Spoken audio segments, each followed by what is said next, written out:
Good evening. I'd like to report out that there's nothing to report out from our closed session item, and I'd like to open up the meeting for March 22nd, 2016, and have a roll call.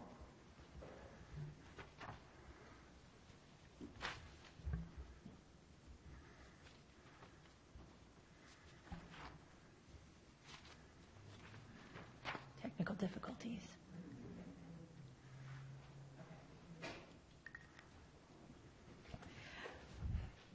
Councilmember Skillman. Here. Mayor Moore. Here. Councilmember DeLasso. Here. Vice Mayor Harvey. Here. Councilmember Landman. Here. All present. And you can all join me for the Pledge of Allegiance. I pledge allegiance to the flag of the United States of America and to the republic for which it stands, one nation, under God, indivisible, with liberty and justice for all.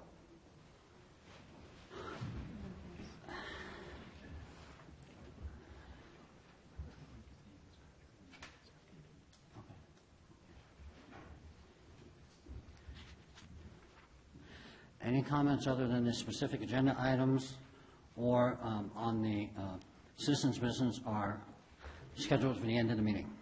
Thank you. You may not. At the end of the meeting, you may. Thank you, sir. You may. Thank you. So I would like to call for an approval of the minutes. Move to approve. I'd second. All in favor? Aye. Thank Abstain? you. So there's a 4-0 vote with one abstention. And we'll move into the announcements. The City of Cotati has special open office hours on Monday evenings from 5 to 7 p.m. in the Community Development Department at City Hall as part of the Cotati Open for Business program. This program provides personalized assistance and information to developers, current Cotati business owners, and those interested in starting a new business within the city. The Roanoke Park Cotati Regional Library hosts events for all ages, including art exhibits, book clubs, and children's programs. All events are free and open to the public. For more information, call the library at 584-9121 or visit sonomalibrary.org. The Cotati Historical Society Museum is open regularly on the second Tuesday of each month from 5 to 7 p.m., Saturdays from 1 to 4, and by appointment. For more information, call 794-0305. Citizens interested in receiving City of Cotati community alerts via text or email are encouraged to sign up at nixle.com. Recreation programs have started. See details on the website at cotaticity.org. Thank you, Mayor and members of the council. I wanted to take a moment to introduce our new dispatcher in our police department, Melissa Farley. So Melissa was born and raised in Massachusetts. She's a graduate of Northeastern University with a degree in criminal justice. Married to Michael, and they have 2 children, Michael, who is 9, and Noelle, who is 5. They live in Petaluma, and then prior to joining our agency, Melissa was in the private sector doing IT management and a bunch of very diverse things. However, Melissa has always wanted to work in the criminal justice field, and she's at the point in her life where she now can join the criminal justice system and has chosen the City of Cotati to begin the next chapter of her professional life. And I wanted just to be the first to thank you and welcome you to the city. Thank you very much. I look forward to it and servicing the community. I'm very excited. Thanks. Thank you. So, Mayor, feel free to. Melissa, welcome to Cotati. We're honored to have you here. I don't know if the other council have any other questions or concerns, but you are from Massachusetts? I am. And what part? A little bit north of Boston, near Gloucester. It's a little town called Linfield, Massachusetts. I was a Lynn, Massachusetts native as a There you child. go. Yeah, that was 40 years ago. So. At least. Yeah. Welcome. Thank you very much. Council? Oh, sorry. So looking down our way, I have nothing to ask you, unfortunately. I don't know enough, but in time, I just wanted to welcome and say thanks for joining the ranks here. Thank you. And I'll just echo that. So thank you. And I've seen the setup over there. It's pretty amazing being able to stand up or sit down, whichever is more comfortable for longer term work hours. So that's lucky great. To come when it had already been installed. So it's been great. It's a wonderful setup. I'm enjoying it. Well, welcome to Cotati. Thank you very much. Vice Mayor Harvey? Well, we know that you have lots of choices to work at, and we are so happy that you chose our city. So welcome. Thank you very much. I've lived here for a number of years, so I enjoy the city very much. And I'm just going to close by saying I'm glad to hear that. I think with your growing up in a small town, you'll have an affinity for Cotati that'll work well. And I think your background, both in criminal justice and IT, will serve you well, particularly with all the new technical material that I see over there, our new communication structure. I think that might be very handy. So I'm going to go along with my colleagues and welcome you here. Thank you. Thank you, Melissa. Welcome.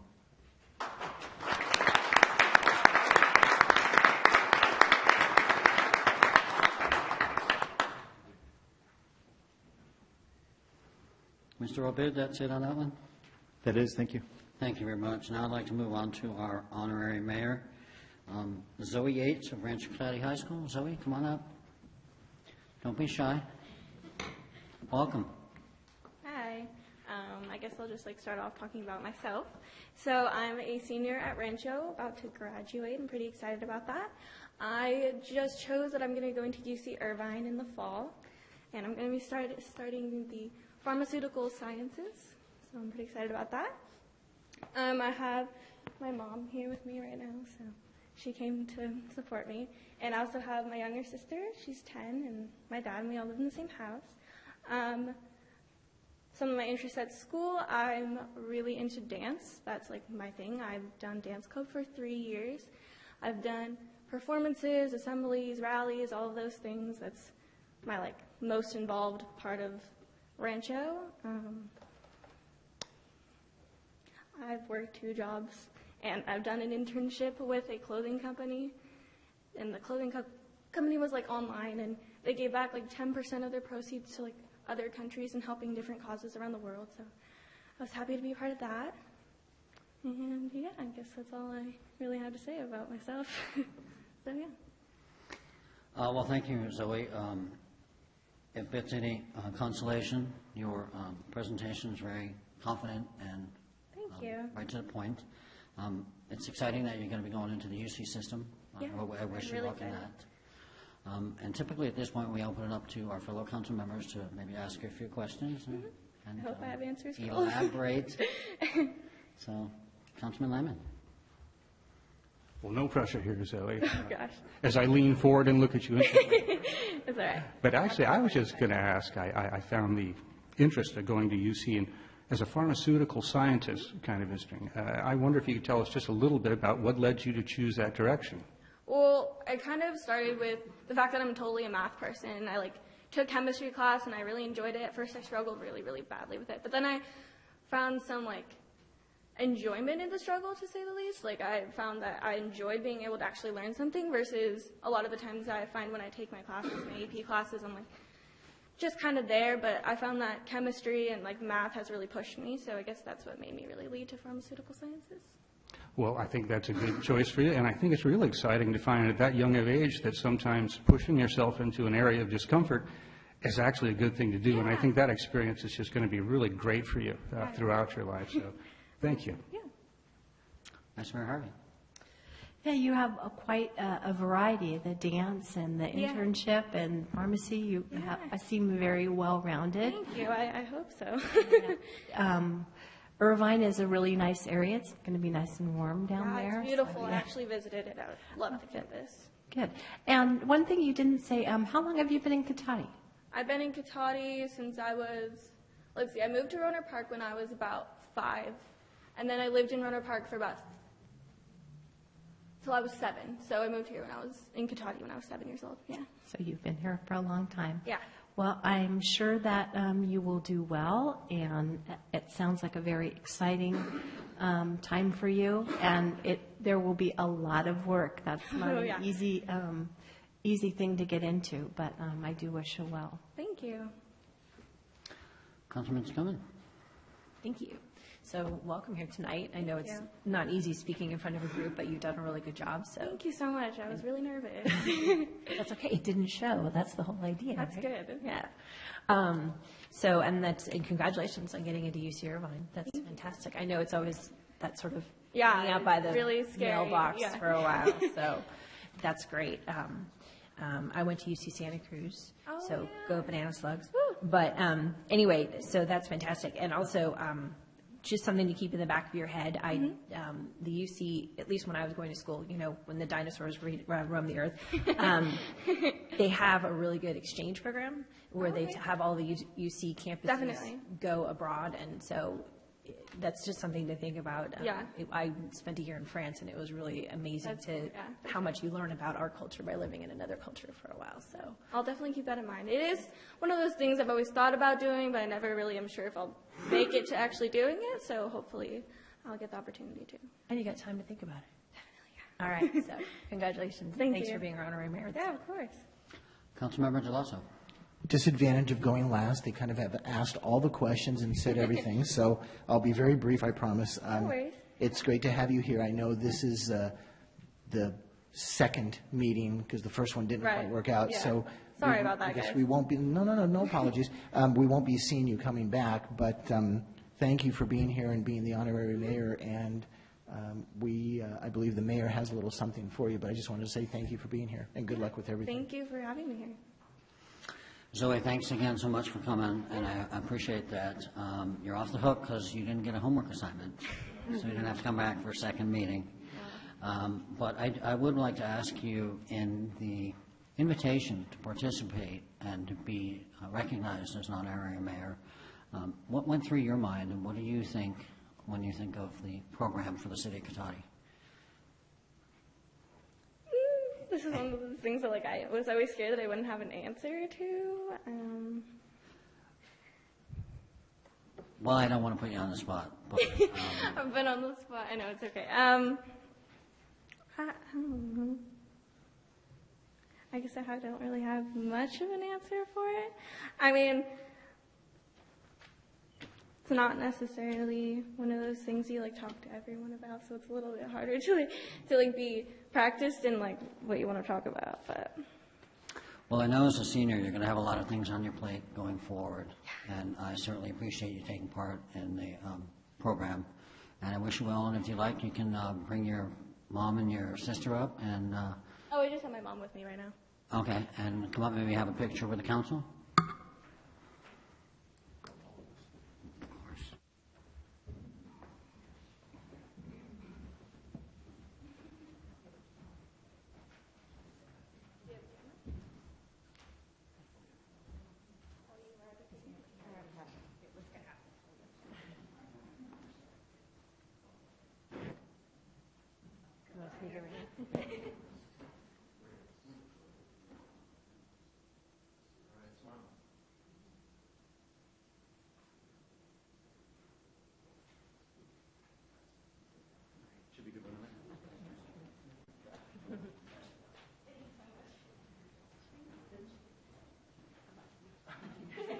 You want to take it with you?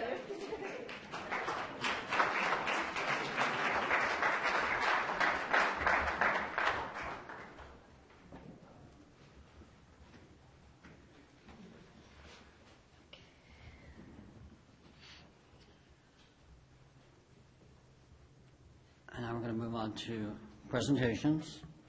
And the first one's going to be regarding the Universal Preschool presentation. Mr. Obid, I'm sure, will introduce us.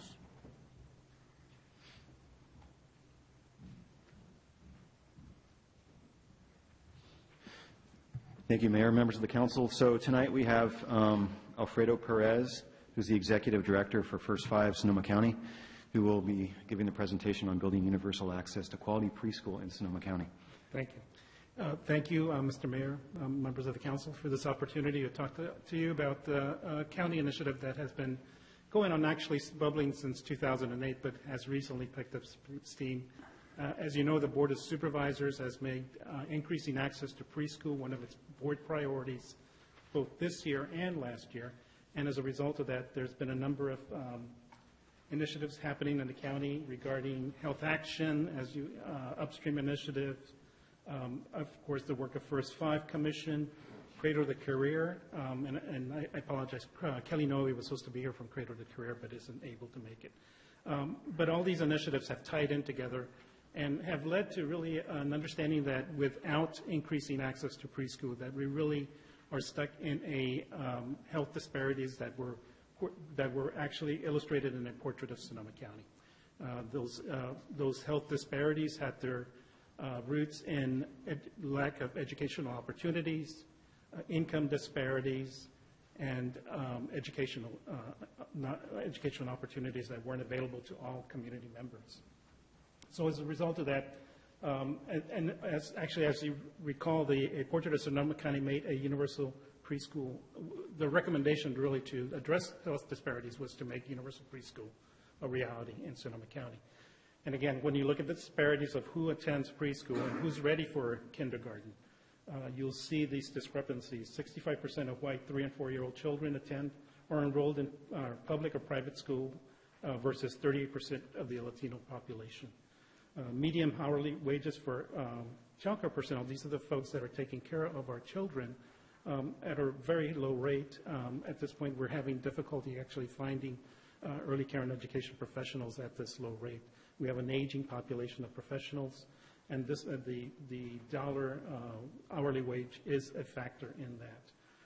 Again, another discrepancy, 59% of white third graders read proficiently at third grade versus 22% of Latino children. And third grade is that marker that we have used to predict who's going to graduate from high school and who's going to go on and have a career that actually will impact their income. So again, these disparities exist and they're a reality for us. What we really have in, when you look at preschool, it's normally thought of as a state or federal obligation or a responsibility, but in fact, there are 2,000 children on the waiting list for those subsidized chairs. So there's a need from our point of view that there needs to be additional investments made in order to make those school slots available for children. What we really have is a market rate system of providing, so you can afford it, you can put your children into care. By our estimation, it costs $13,143 a year for a full-time, full-year slot in Sonoma County. And that means a quality site. That means it's with professionals who have a degree, who have professional development opportunities, where there's curriculum. So this is the highest quality that we could provide for our children. And then you look at the average family wage for Latino families, it's $21,000. For women, head of household, $25,000. There's no way that they can afford this level of quality, which in turn impacts their children's academic achievement and long-term, lifelong outcomes. So when we look at our current preschool sites and capacity, this is the way we've broken it down, but the sites that are available, again, these are market, for the most part, state and federal sites, and then private providers. For here in Cotati, there actually aren't any Head Start or preschool sites, and you have, I think, 6 providers that are private providers that are providing here. In fact, there's one right down the street, the Montessori. This is what we call a mixed delivery system, and in proposing any kind of initiative, we would actually try to use those private providers as well in the mixed delivery system, and I'll illustrate how we want to do that. So in last year, we commissioned a study by AIR, American Institute for Research, on options for funding universal preschool in Sonoma County. Again, in response to the board's priorities, we came up with the analysis. Now, in 2008, First Five commissioned a similar study, and at that point, it was fairly abstract. We were just saying, well, if we had this many slots and we had this much money, how much could we afford in terms of universal access to preschool? When we commissioned the study again in 2015, in those 7 years, we had 12 communities that actually launched the universal preschool effort. And so we used that, we were able to look at that actual, the real effort to try to launch a universal preschool effort in their communities. So we learned a lot in that by looking at these 12 sites. We found out that only one, Washington, D.C., actually had a universal, meaning all children, regardless of income, were able to access preschool in Washington, D.C. The others, because this is a huge investment, had some level of participation. They either focused on certain neighborhoods or they focused on certain populations that they wanted to lift through providing access to care. Or they would cut down on hours, make it limited part-time, for example, as opposed to full-time, though we know that in order to achieve quality, you really have to have enough hours to really make an impact on children. Some offered sites for 3- and 4-year-olds, others just limited to 4-year-olds, knowing that they're going to enter in the kindergarten the next year. So in this way, the dedicated funding, there were some fees to families. All of them emphasized quality, which meant that it would increase cost to provide this effort. And in all cases, they always use state and federal funding, making sure that those are being maximized in the effort, recognizing that it takes multiple funding streams to make this affordable. And in all cases, when this was launched in a community, there was some political leadership behind it to really push this through. So in Sonoma County, what we're estimating currently is that full call for a full day, 8 hours, full time, for 3- or 4-year-olds, at the current salary rates, estimating that cost at $11,590.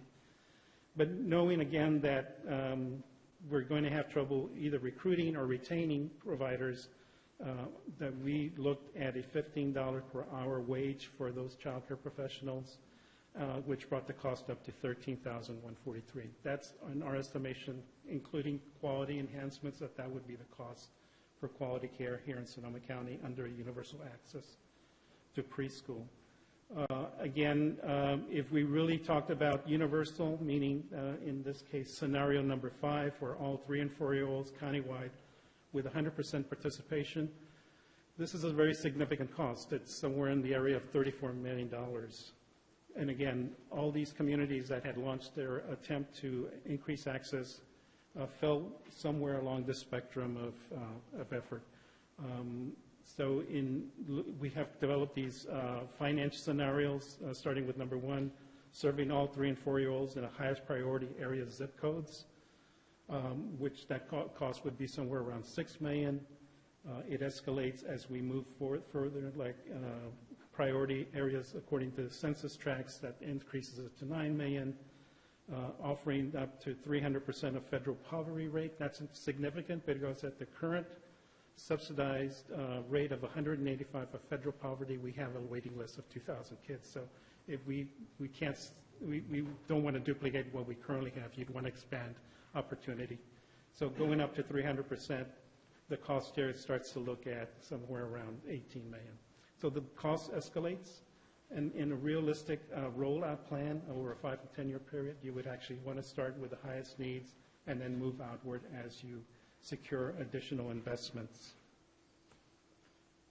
So we presented the AIR study to a group of stakeholders, and there were foundations, businesses, the community members, people who are involved in Health Action, Cradle to Career, and just presented the analysis and then asked them to sort of weigh in, what would you recommend to the Board of Supervisors if you were going to launch a universal or increase access to preschool? So what we landed on was that we did want to provide preschool for 3- and 4-year-olds, not just 4-year-olds, again, in an ideal world, and phase that in over a period that starts, phase it in over starting with the highest needs and phasing out from there. Provide subsidized high-quality preschool seats to all families under 300%. That's our suggestion on that other level. It's that middle level of being able to make sure we are able to reduce the current waiting list by going to 300% of federal poverty. Provide an 8-hour full-day preschool to families with the option for parents to pay before and after care. Fully maximize state and federal funds and develop partnerships with schools and businesses. And provide a competitive preschool, provide those competitive preschool wages, as I've already spoke about. So these were the community recommendations. We're going to the Board of Supervisors on April 5th. They're going to do a study session. They don't plan to take action, but we want to present the full study. You've seen only a piece of this. And as well as with the community input. And from that, Our recommendations are several. One is that we have what we call a facilities grant program, which we have opened up to try to partner with school districts as well as municipal governments. An example of this is we worked with Roanoke Park to reopen the Gold Ridge campus. There was an elementary school that had been closed down. It was owned by the city of Roanoke Park. We put in a $200,000 grant, refurbished the classroom.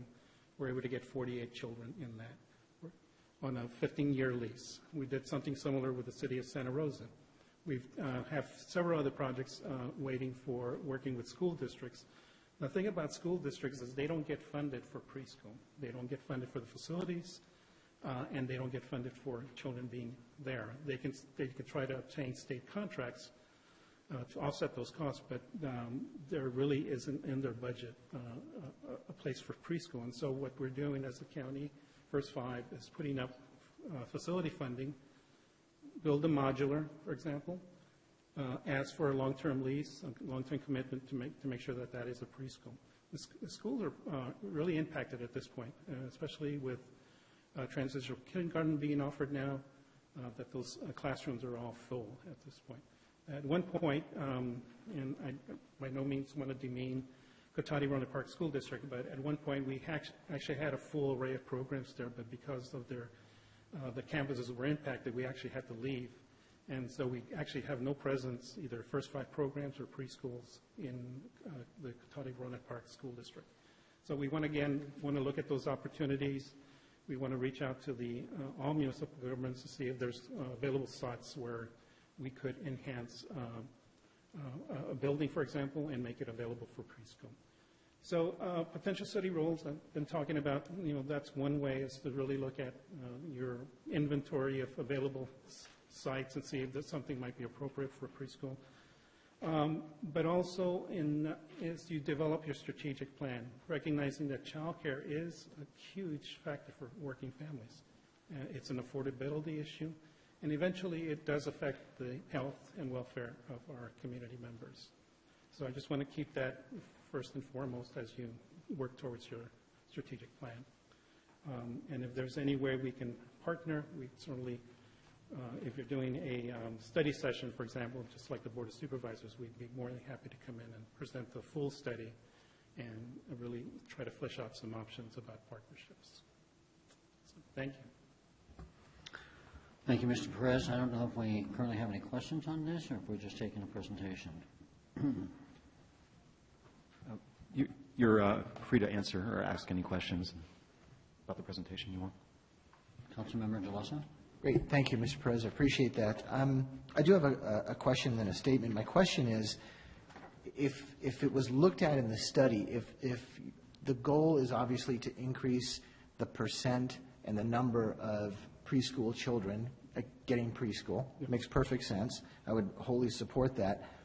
But if that percent goes up, which is the goal, has the study or have you looked at what then that happens to the primary and secondary grades as those children in theory would continue their education? So in terms of academic achievement? Well, actually, I was thinking more in the term of impact.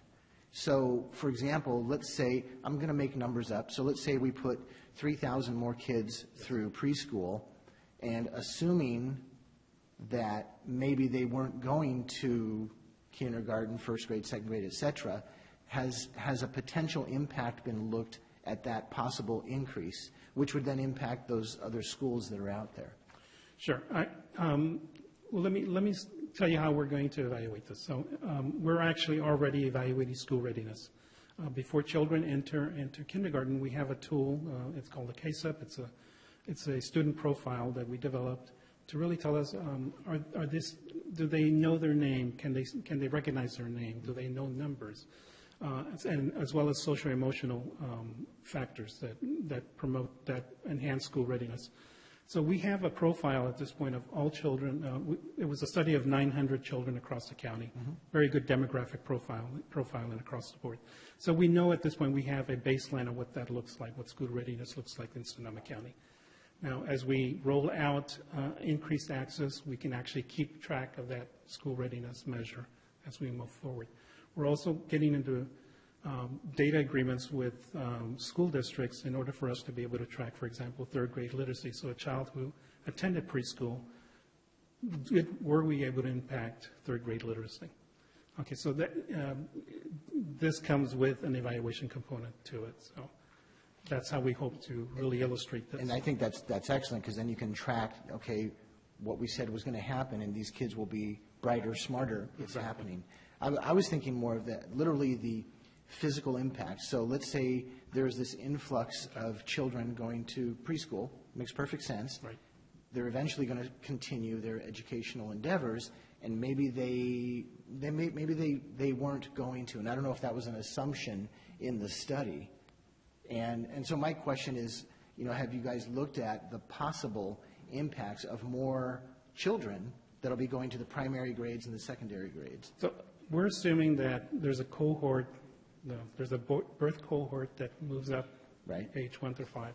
So that number stays pretty consistent. Oh, it does? All It right. does. Okay. So- I think that answers my question. I'm sorry, I didn't- And it's, it's a concern. It's not a stumbling Right. block. It's just something to think about, because this is sort of my statement, the cost that you were showing for, getting more and more kids in, when it gets to 100%, it goes from, up to 16 million. 30, yeah. 30 million. It's a lot of money. It is a Okay. lot of money. However, that investment, in my opinion, should be completely outweighed in the long term. Correct. By the fact that then they're growing up in society, they're educated, they're going to get jobs, they're going to contribute to the community, and so on. So I didn't want to, I didn't want you to think my first question was, hey, have you looked at this? Because that was not my point. Okay. But I was just, it's something that kind of struck me as you were giving the presentation. It's like, Right. well, is there going to be this large influx of kids, larger than now? But it doesn't sound like there No. will be. I don't think so. I should say that that idea of those cost savings being able to then be reinvested into preschool is something we're looking at. So again, if we provide preschool that's effective, for example, that we expect to reduce remedial education and special education. And those cost savings from the school districts could be reinvested to support more preschool. Not fully, but to some extent. So, No, and I but think those that's a wise. further cost. I think that's a very wise figure, because the further you look down as they grow up and go into become It gets very effective members complicated, of right? society, it gets incredibly complicated. There's too many layers there, but I think Right. it's very obvious that there's an investment that should be made. And the other thing we have to measure is that Human Development Index that we have at in Portrait of Sonoma County, that we have that measure as well. And as you saw currently, there was actually a boost in the health overall in Sonoma County. That's the thing that we're tracking currently. Great. Thank you. You're welcome. Appreciate it. Councilmember Snowman? No questions. Thank you very much.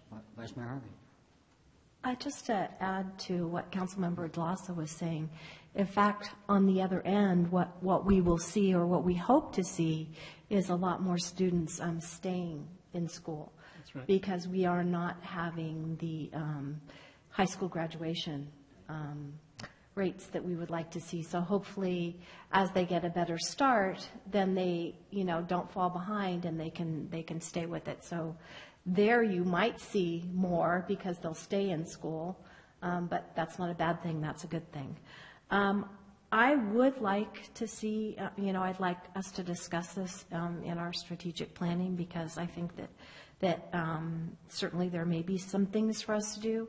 In particular, I mentioned it at the last mayors and council members meeting, we directly can impact the fees that we charge for some of these things. And when I was at the Child Care Planning Council, there were a couple of ladies that alluded to the fact that it's very hard to set up any facilities because of some of the fees in some of the cities. And as you pointed out, there is a lot of facilities that are closing because people are aging out. Yes. And it is more and more difficult for people on the younger end then to come in and start opening facilities of their own. So I think that there are ways that we can help with that, because I think the bigger the start we give kids, I think the better off they'll be.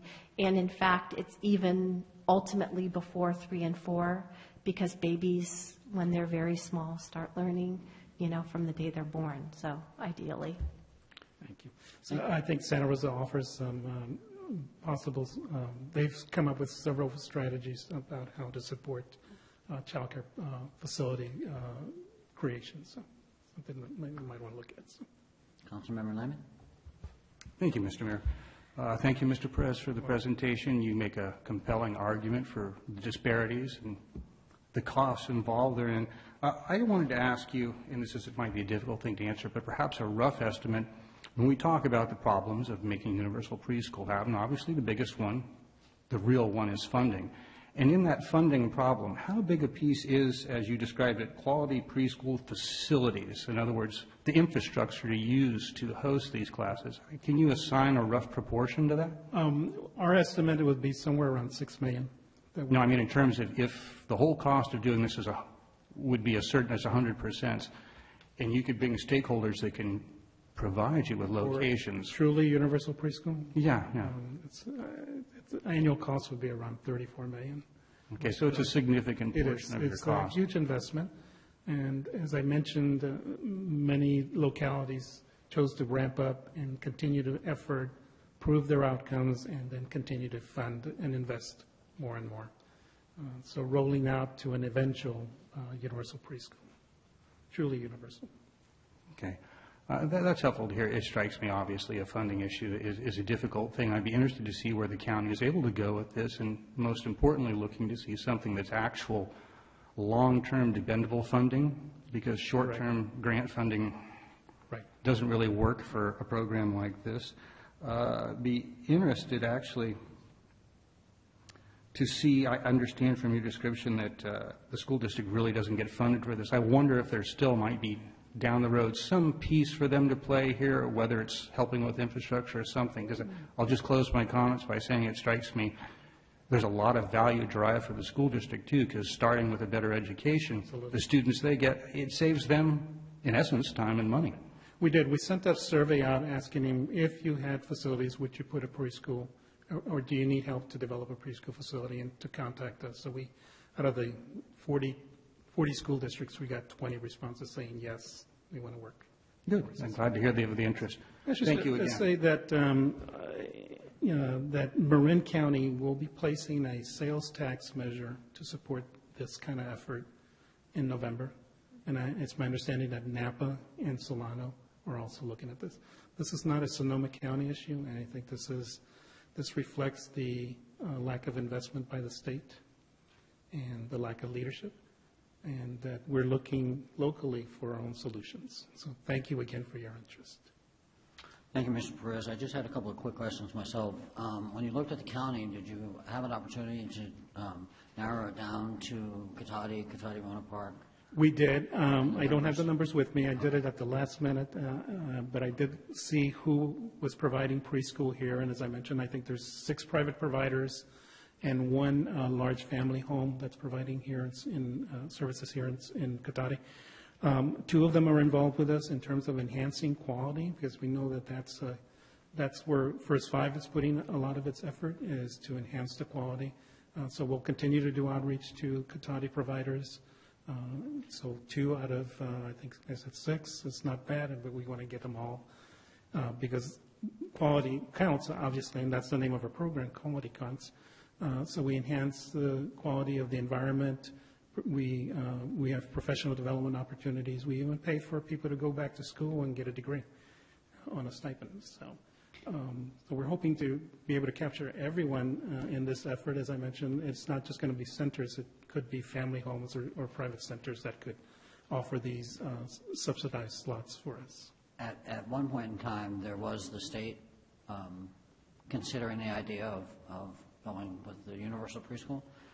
Is that completely gone? I think so. I think under this governor, unfortunately, yes. Okay. And then last but not least, I've had the opportunity to have my kids go through the Cotati Rohnert Park Co-op Nursery School. And at that time, the director of the school was an employee of the school district through the adult education program.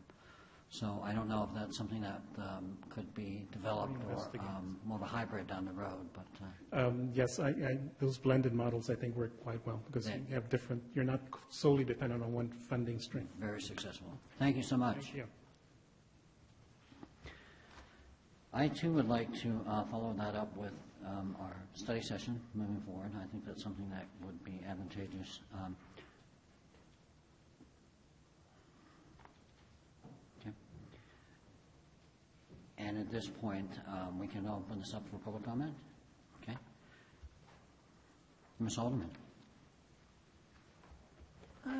One good start to this is something I discovered last summer. Cotati does not have a free lunch program site. Rona Park has like 20, but there are none. So if through the recreation department or something, free lunch, it's through the food bank, but people volunteer and they bring lunches for children, latchkey. During the summer? Yeah. Thank you. Anyone else would like to address public comment on this issue? Seeing none, I will close it. Thank you again, Mr. Purse.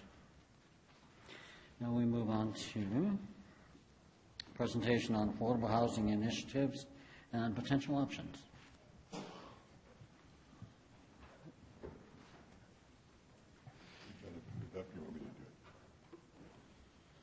Thank you, Mayor, members of the council. So tonight we have with us John Haig. He's the Deputy Director of Sonoma County Community Development Commission, who's going to give us a presentation on what the county's been busy working on in the effort to reduce homelessness in Sonoma County.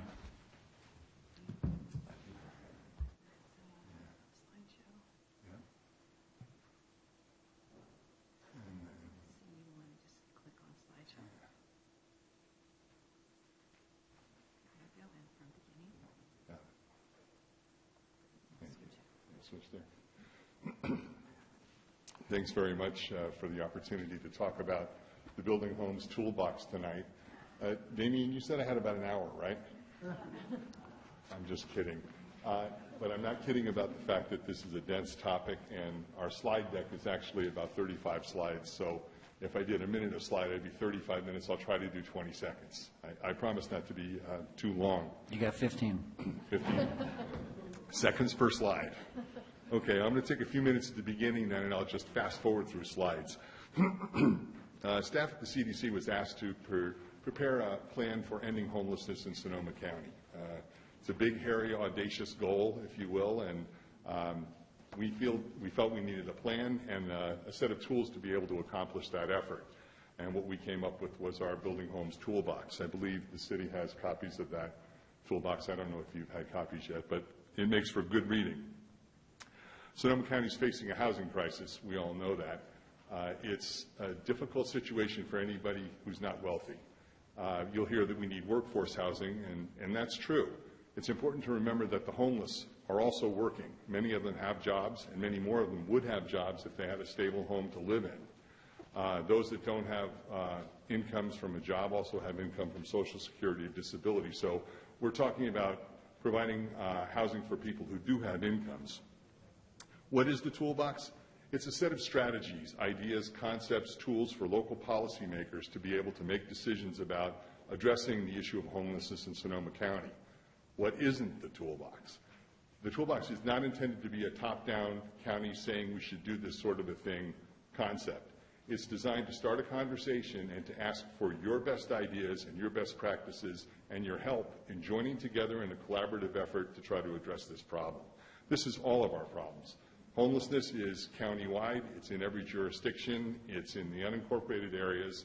One of the important things to remember is with urban growth boundaries, which is on your calendar tonight, and with city-centered growth policies and the need for environmental growth, sustainable growth within transit corridors to reduce pollution, it's important that housing gets built within the incorporated areas in cities. We'd like to help with that, and maybe we could look at ideas of bringing county funding into the cities to help with projects in a way that hasn't been done before. In any event, I'll move on to the slides, and I'll move as quickly as I can from there. This is the reason for the acronym. It talks about why we call it HOMES, and the important aspects of this are we have housing needs, we need measurements towards progress towards our goal, and we need strategic action. What are we going to do to move together forward strategically? The next slide shows the numbers from the 2015 homeless count, the point-in-time count that happens in January every year. We did another point-in-time count this January. We don't have the numbers yet. We're not sure what the totals will show. The important part of this slide is that there are 3,000 approximately homeless people in Sonoma County on any given night. 2,000 of them are unsheltered.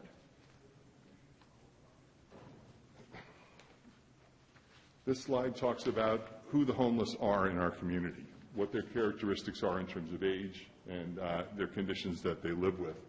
You'll notice that the numbers don't add up to 100%, and there's a reason for that. People fit in more than one category. You can be over 18 and still be an unaccompanied transition age youth, for example, up to the age of 24, and people that have a problem, a history of being victims of domestic violence may also have substance abuse issues or be chronically homeless, so the totals are not 100%.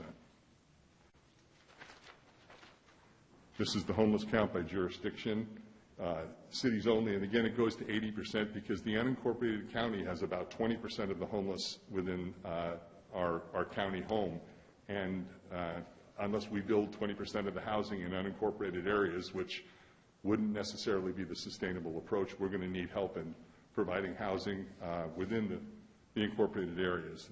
This slide will show the county's total by area, where you find the concentrations for the most part. This is a slide on the current housing market. Anybody look for a house or an apartment lately? You know, people in the audience may have. It's a desperate situation. Rents have increased 30%, and I think that figure is low. The average rent is listed at $1,600, and I'm not sure about that any longer either.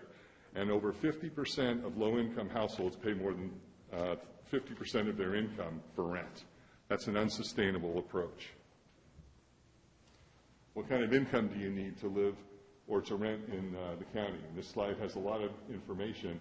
A full-time minimum wage earner earns $18,000 a year. You saw Alfredo's slides about what it costs to put somebody through preschool. Well, if you make $18,000 a year, you can't put your kid in preschool, and you also can't rent an apartment in Sonoma County. It's interesting to note that people that work in education, library, and training make $50,000 a year, and after taxes, they won't be able to stay here either. It's a problem I think you're probably facing in terms of getting city staff as well. I know we face it at the county. What's housing first?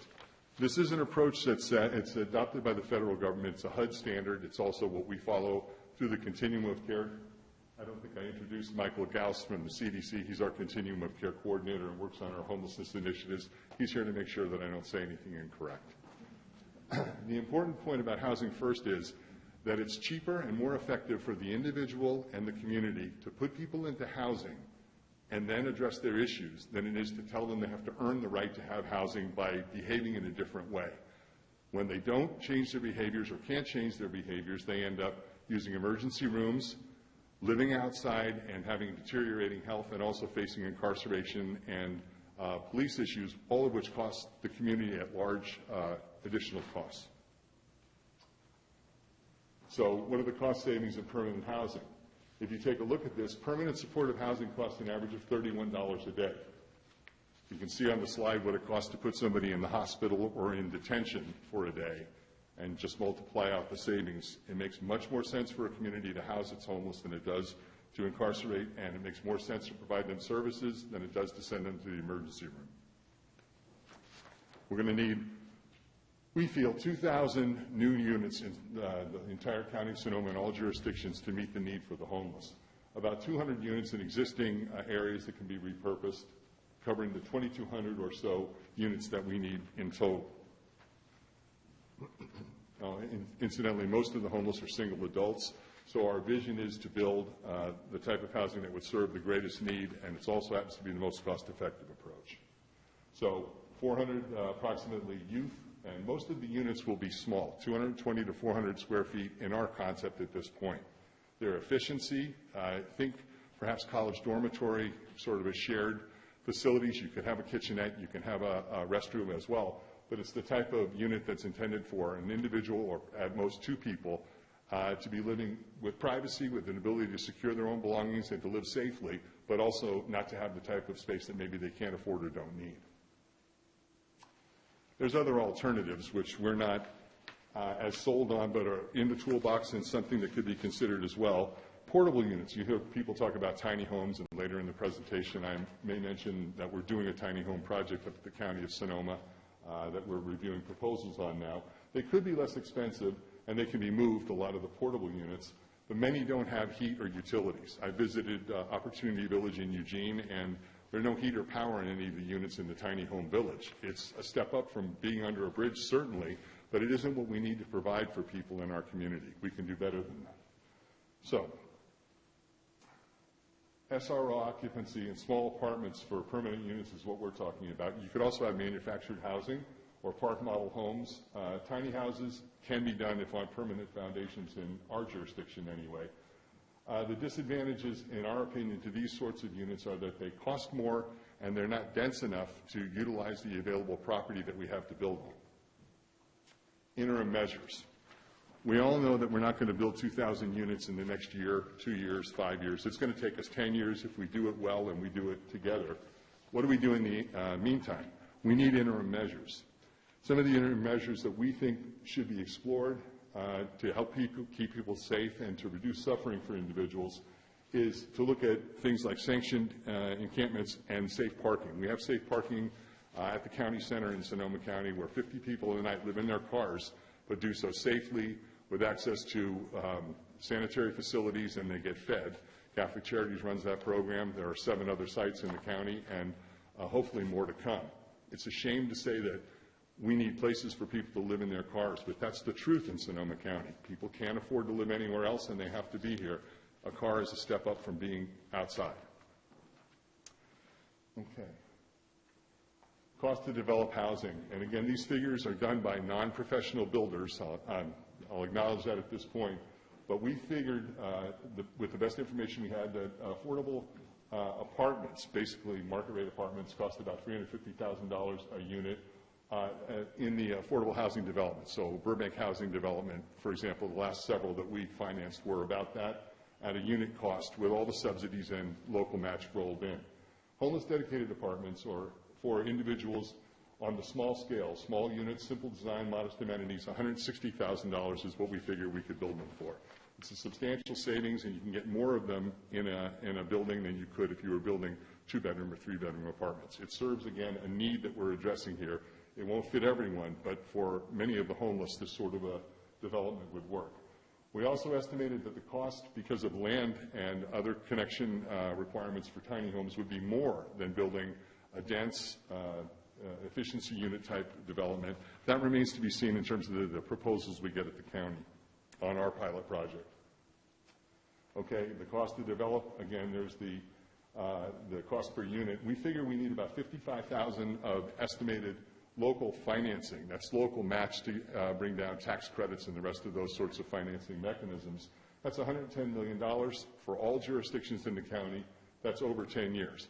Not every jurisdiction will have to pay a proportionate share, of course, unless you look at population. Santa Rosa has about 53% of the homelessness. They're going to need about 53% of the housing if things break appropriately. But if we're all in it together and we're looking to contribute what our fair share is, we're looking at $110 million to be divided.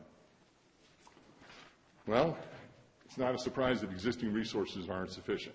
We all know that. So what can we do about it? We don't have the money in hand, but the solution to homelessness is housing. So financing options, these are some of the things that exist now on the federal level, most often using low-income housing tax credits. It's the way that we get private equity into affordable housing developments. It's used by most of our developers. This talks about the state programs that are available. Of note is the veterans housing funding that's available.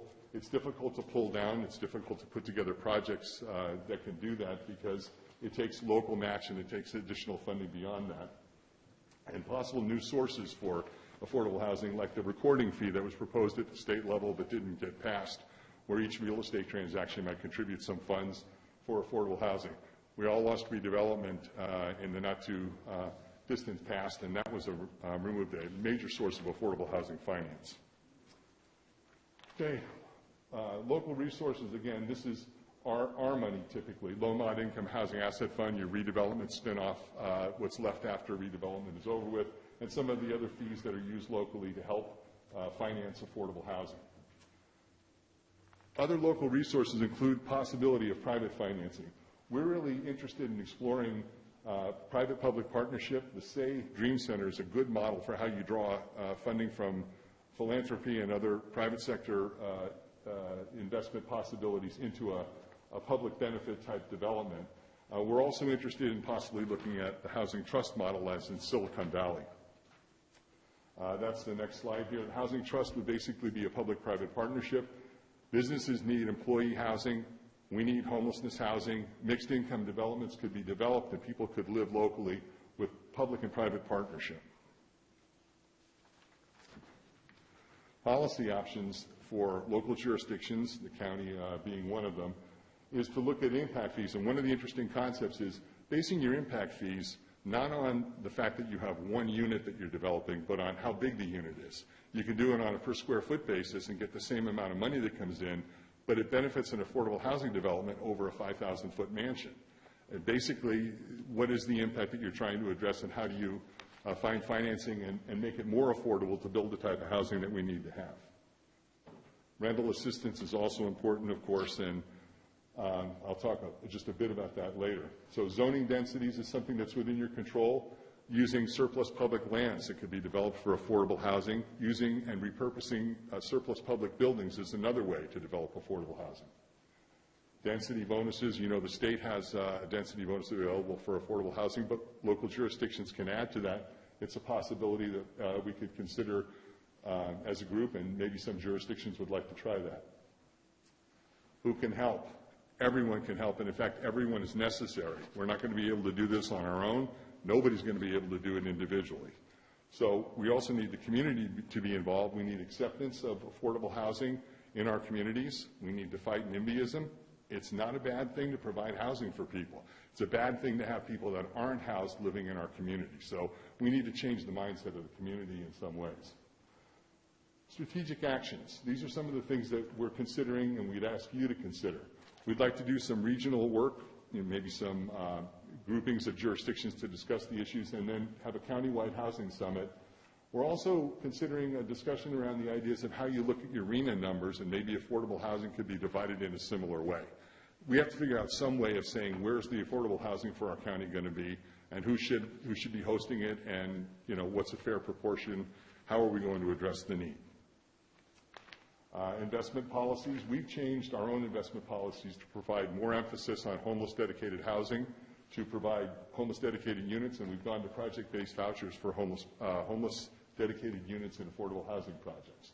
The pilot project I mentioned, we started this summer. We have proposals in hand, and we hope to have a development this summer on the county center looking at some sort of a tiny home.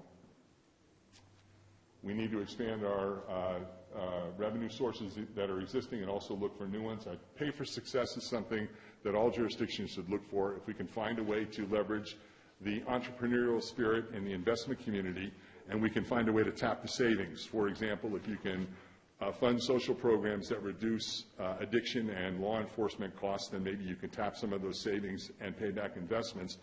Jurisdictions don't have to come up with the money, and the same model could be applied to affordable housing. We need to enhance incomes. We have county programs and local programs to do job training. People with better incomes, of course, are less likely to be homeless. Tenant protection measures is something that a lot of people are looking at. How do you protect people from rent increases they can't handle, and then also balance the private sector interest in ownership of property. It's something that I don't envy the electeds having to debate, but it's a problem in front of the community, and you may hear about that at some point tonight.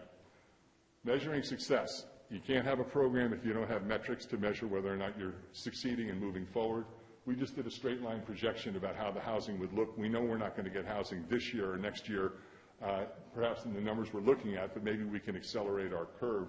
We do have some projects that are going to bring some homeless dedicated housing online, including the Palms Inn, which is being done in southern Santa Rosa, where 104 units of homeless housing are going to be created, and about 60 of them are in operation now.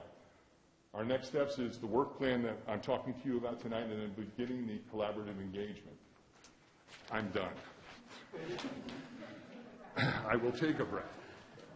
I'm available, of course, for questions. I realize that we're just starting the conversation tonight.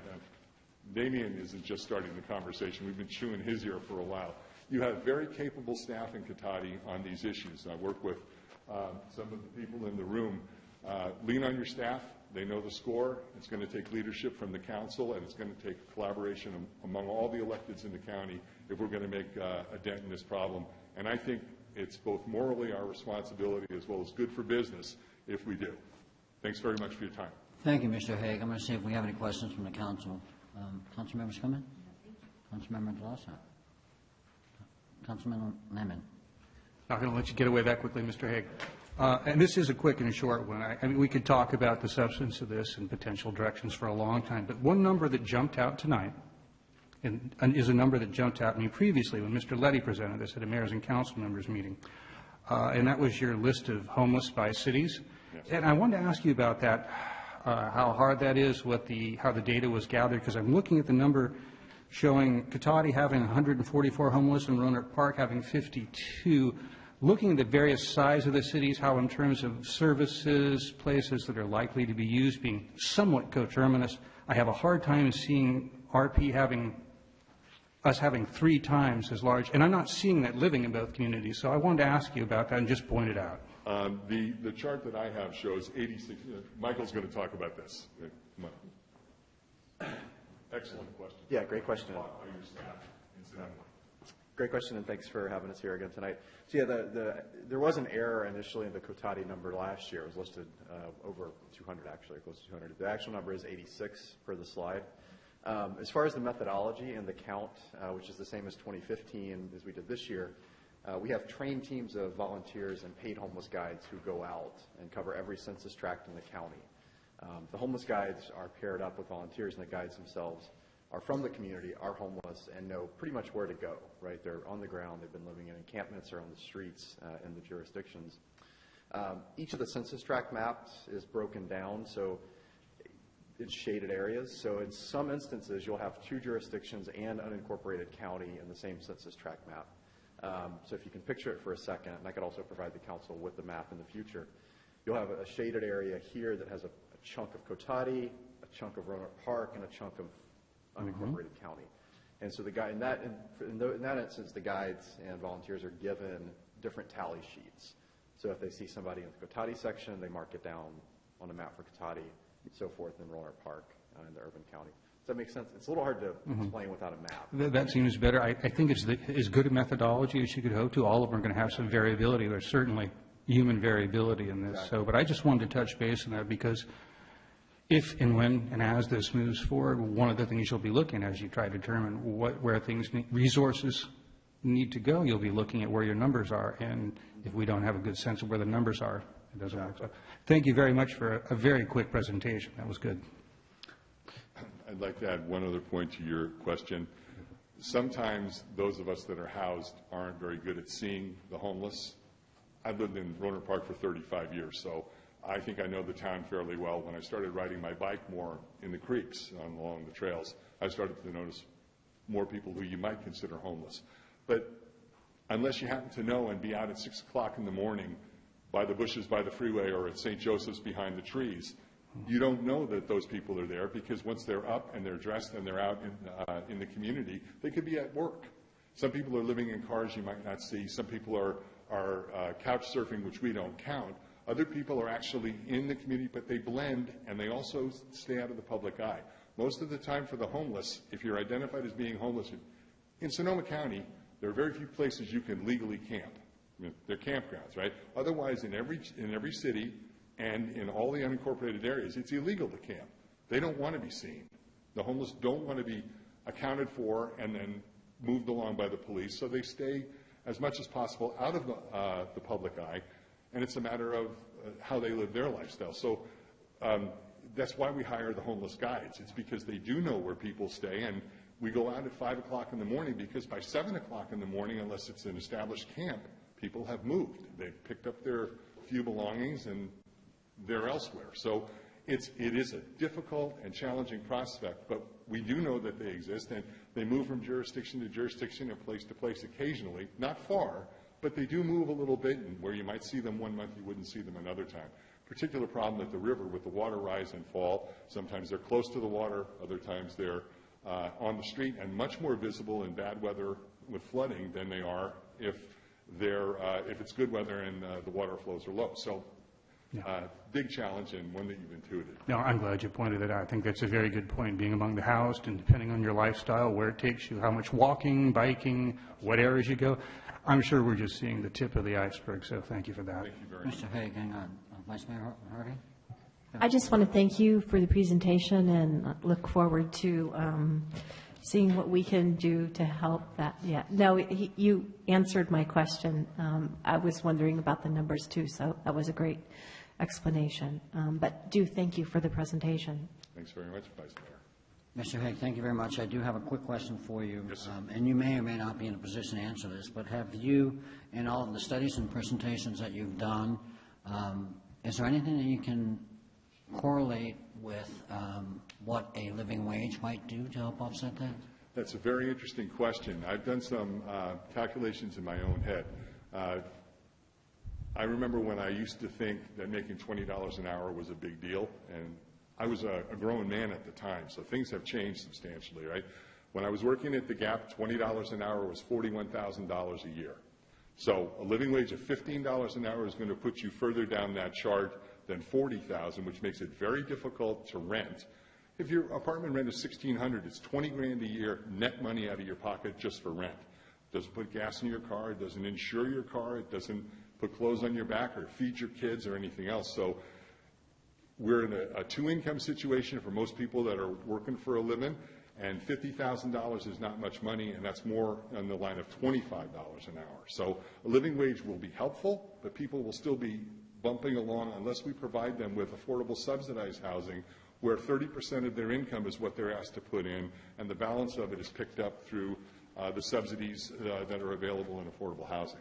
That's why it's key for us to build the type of housing that they can afford to live in, and then theoretically with services, they'll improve their income levels and they'll graduate and move on to the type of housing that most of us enjoy. It doesn't happen overnight, but it certainly won't happen if we don't create the housing to allow them to move from the street into a safer environment to live in. Thank you so much. Okay. Dismissed. And typically, we would open these up to public comment, but it is not an action item, so if we want to have public comment, we're going to save those toward the end of the agenda. So, yeah. Mayor, just a couple things real quick. Just on the item of the count, as John Haig had mentioned, we had this discussion with the consultants that were doing the counts, and they just completed another count recently, and I think.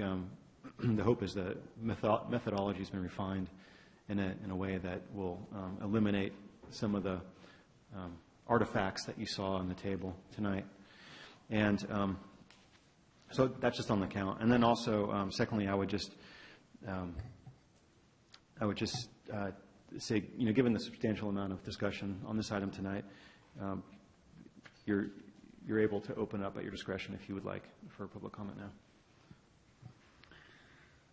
Well, with that in mind, and since it is very topical, I will open it up for public comment. So if there's anyone wishing to address that, they may do so at this time. I do have a speaker card from Adrian Levy.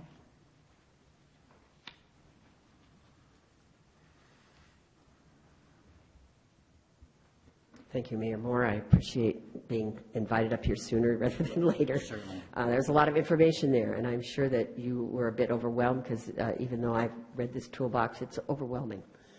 A couple of years ago, I started working with a group called Homeless Action, and I've become somewhat immersed in this issue and spent a lot of time at the Santa Rosa City Council talking about it. I think it might be useful to talk about the homeless people I've met in Cotati. I've met an older woman who likes to go to Pete's, and one day I was there and someone put $20 into a little fund for her so she could have coffee for a week or so. I've met a young couple whose van broke down. They had 2 dogs and a cat, and they were living outside now. I met a guy who does window washing down for some of the downtown businesses for extra money. And I met several people who live in their cars, and sometimes in the Oliver's parking lot, but they float around. They're not really welcome anywhere. And I just want to echo John's comments that people feel shame. They shouldn't feel ashamed because it's mostly not their fault. But they feel ashamed to be homeless, and their friends and family members tend to reinforce that. So people stay hidden as much as possible. And we really don't know. I remember asking the chief of police when I first got involved, how many homeless do we have? He said, we have none in Cotati. So if the police don't even know that we have people here, you can see how hidden people are. I was here before any of you were on this council, actually, at a particular council meeting when Cotati stopped giving anything to social welfare programs. And at the time, one of the organizations we were giving money to was Meals on Wheels. And it was this, we can't do this. We just don't have the money. Well, you know, we've gone through a lot since then. The city staff has stabilized and become more efficient. We have a more balanced budget. I think it's time to open up, to figure out what we can contribute. Santa Rosa is contributing $1.25 million, and they're looking at doing more. Because, as John said, it's all of us. This is all of us. I think we should suggest, I would like to see a committee look at the toolbox, and I'd love to serve on that with some of you and some of the staff members, because we're a small city, and what things work here and what might we be doing is technical, difficult question. I'd like to see the city provide some safe parking. This is really a no-brainer. It's no liability, no trouble. It's a proven model. I've been here before asking for that. And I would like to see you contribute to this $110 million project of building apartments. Finally, I want to say something that the county does not want me to say, which is if they're going to build all these apartments, they need to use Shanate. There's an old hospital there that was publicly built with taxpayer money, has served the poor and other people for lots of generations. They want to sell it for $15 million. That is a terrible idea. They really, really need to use that for homeless shelter and then for affordable housing. And I hope whoever of you go forward on this, which I certainly hope you will make that point really clear. Thank you very much. Thank you. Mr. Barrett. Thank you, Mayor. My name is George Barrett. I'm a former city councilman here in Cotati, and I would like to ask the council and the community, when has there ever not been a housing crisis in our lifetime? I remember as an adult, even in college, taking college courses on this. There's always been a housing crisis. Hasn't gone away. It's only gotten worse. And you know what? Government has created most of our housing crisis. If you look at all the regulations and things that they've installed over decades, that has brought us our housing crisis to the paramount where it is today. With the no-growth movement, to the environmental movement, you know, here in Cotati, our lack of housing units is probably largely dependent on the city's policies. I would ask everybody here tonight as they walk outside to walk across the street and see what's called Folletti Ranch, which was a few acres purchased by the Sonoma County Land Trust and with City of Cotati of up near $3 million for a herd of sheep, where I suggested that it would be a perfect place for affordable low-income housing. But the city didn't want anything to do with that idea. They wanted sheep on prime real estate in the center of town across the street from City Hall, close to services, commercial services downtown. That's what we do with our money here in this county. We give lip service to affordable housing. Citizens have brought up the issue of tiny houses, shipping container houses, or what's called Containerville. You can go online and search it. City didn't want anything to do with this during the zoning process and the general plan update. Wanted nothing to do with that kind of housing. Now you're interested. Very interesting. It's these heavy-handed government zoning and regulations that have been the root of the problem to our housing crisis. And as we should ask ourselves, as some citizens have asked, does everybody have a right to live in Cotati? Does everybody have a right to live in Cotati? Because we have people in Cotati who have come right before to this podium and said, yes, they do. Everybody has a right to live here. We don't know where the money is going to come from, but they say they have an inherent right to live in this town. These are the philosophical and moral issues that we need to address as well. Thank you. Thank you so much. Would anyone else like to public comment? Thank you. Good evening, Council. My name is Rocky Burks. I'm a disability access consultant by profession. One of the things that I would like to stress in terms of the program that I did not see in this presentation is accessible. In all due respect to rules and regulations, 1 in 5 of us in America are a person with a disability. And based upon that number, it's moving to 1 in 4. That means that we're looking right now at 20% of people with disabilities in the future. So whatever we do when we look at new construction as opposed to retrofitting existing facilities, we want to look at the footprint that is going to potentially incorporate universal design. And I think it's stuff that you may have heard about, and I would be more than happy to present a program on what universal design is all about, because it's looking at the footprint of the structure that you're looking at building that would allow a person from cradle to grave, so that we don't see those individual costs that we saw at $31 per night for housing to going into acute care facility at $4,000 per night. So whatever we can do collegially and cooperatively is that we look at changing our mindset to building our environment in a universal manner that allows people to age in place. Then we would reduce a lot of these costs. So I would be happy to work with the council in that particular area. Thank you. Thank you. Would anyone else like to address this topic? Ms. Haldeman. On the same lines of disability access, and a lot of people I know that we need affordable housing because the caregivers, IHSS people, are not earning enough to live in this county to care for the disabled anymore. They're having to move.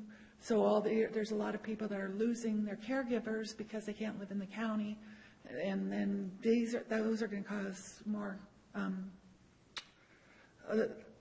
It's higher cost to put disabled in group homes and things like that. They need to live independently too. But one of the main problems is that their workers can't afford to live here. And so either we need a living wage for the caregivers or we need more affordable housing. Thank you. Thank you. Anyone else would like to have a comment on this issue? Okay, seeing none, I will close it and bring it back to the council. Thank you.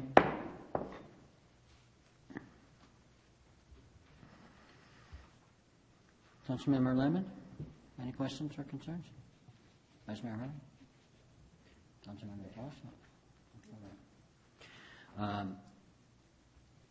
It certainly is an issue for so many of us around the county and nationwide. I think this is something that it would be interesting if we could look at this in our strategic planning and potentially look at a committee or something that might be able to offer up some suggestions and whatever kind of partnerships might be out there. I certainly do not think that government is the problem for everything. I think many times government can be the solution. And I think many of us make up government, and when we get in there and roll up our sleeves, sometimes we can make a difference. So I would love to see something like this at our strategic planning and what we might be able to do to offer up whatever assistance could be there. And with that,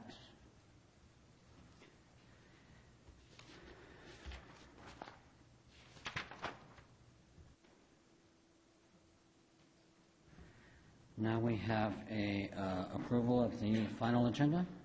Mr. Rubin? Thank you, Mayor, members of the council. I would just make one suggestion that we move item 13B, which is the Water Agency to Water Transmission System budget, up one to the first item under item 13. I don't have any objection to that. Okay.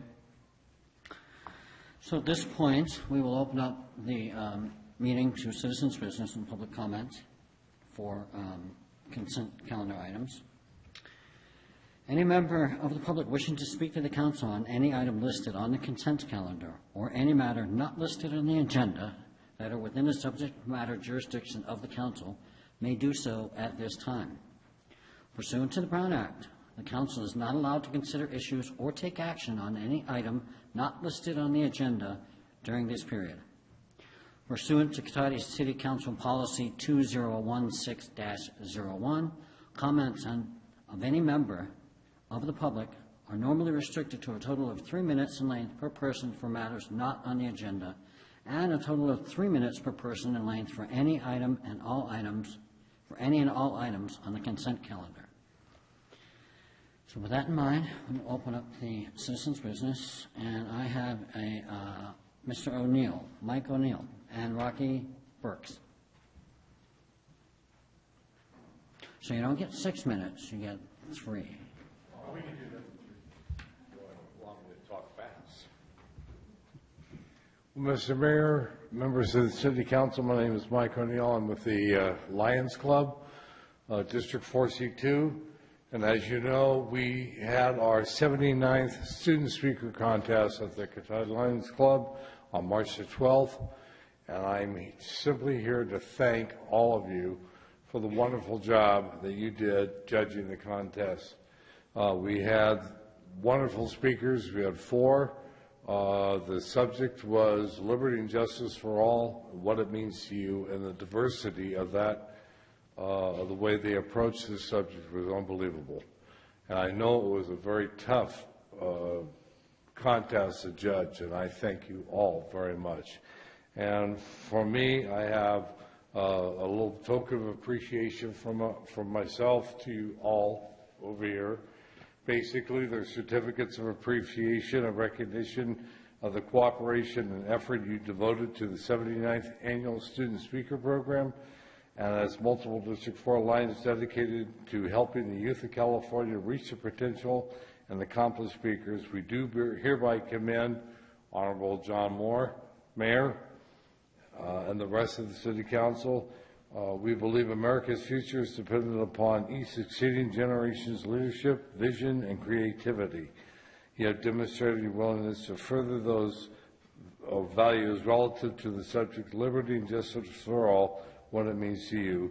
MD4 California Lions Student Speakers Program for 2015-16, dated March 12th, 2016. I thank you all from the bottom of my heart. Thank you, Mr. O'Neill. Mr. Burks? And it's not often that your city manager gets to take the lead before you, but he did.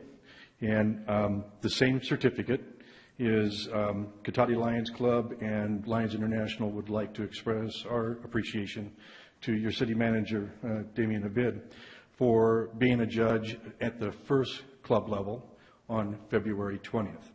So we extend our deepest appreciation to your staff for their unselfish contribution as well. Thank you very much, Mr. Burks. I'll be tapping on the shoulder next year. I can't speak for all the council, but it's certainly a wonderful program that you guys put forward for young speakers in their educational career, and it was an honor to serve as a judge on that. So thank you very much. Thank you. Any comments from the council on that? Yep. Thank you very much.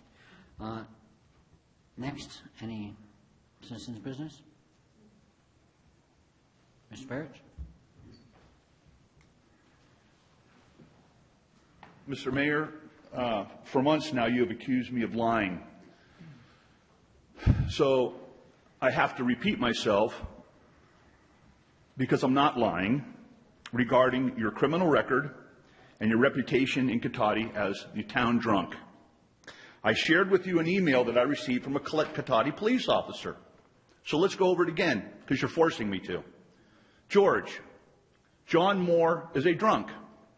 I arrested him years ago for DUI, driving under the influence, and he got out of it, pleading out to a drunk in public.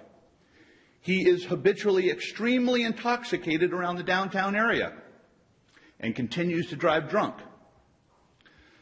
Furthermore, he says, The chief is totally afraid of John Moore. The chief has given officers a green light to arrest John Moore again if these situations continue. I'm going to put this on the wall over here so the public can review it. So I guess what you're doing is you're calling now this sworn police officer a liar. This officer risked his career doing the right thing to keep our streets safe from drunk drivers like you. This officer is a hero. This officer lost his job in Cotati because he insisted on seeing Mark Landman prosecuted for crimes in this city. The police chief fired the officer because he would not falsify that report against Mark Landman. Your lies and criminal cover-ups are hurting this town, Mr. Moore. You need to come clean with the community that you habitually drive drunk in town, and you're often seen drunk in public, and have come to these meetings in past years clearly intoxicated. I have an idea to bring us all together and move forward past the circus that you've created by being in denial. I offer to sit down with Mrs. Harvey and you and write a full confession about your years of drunk driving in town and your drunkenness in public.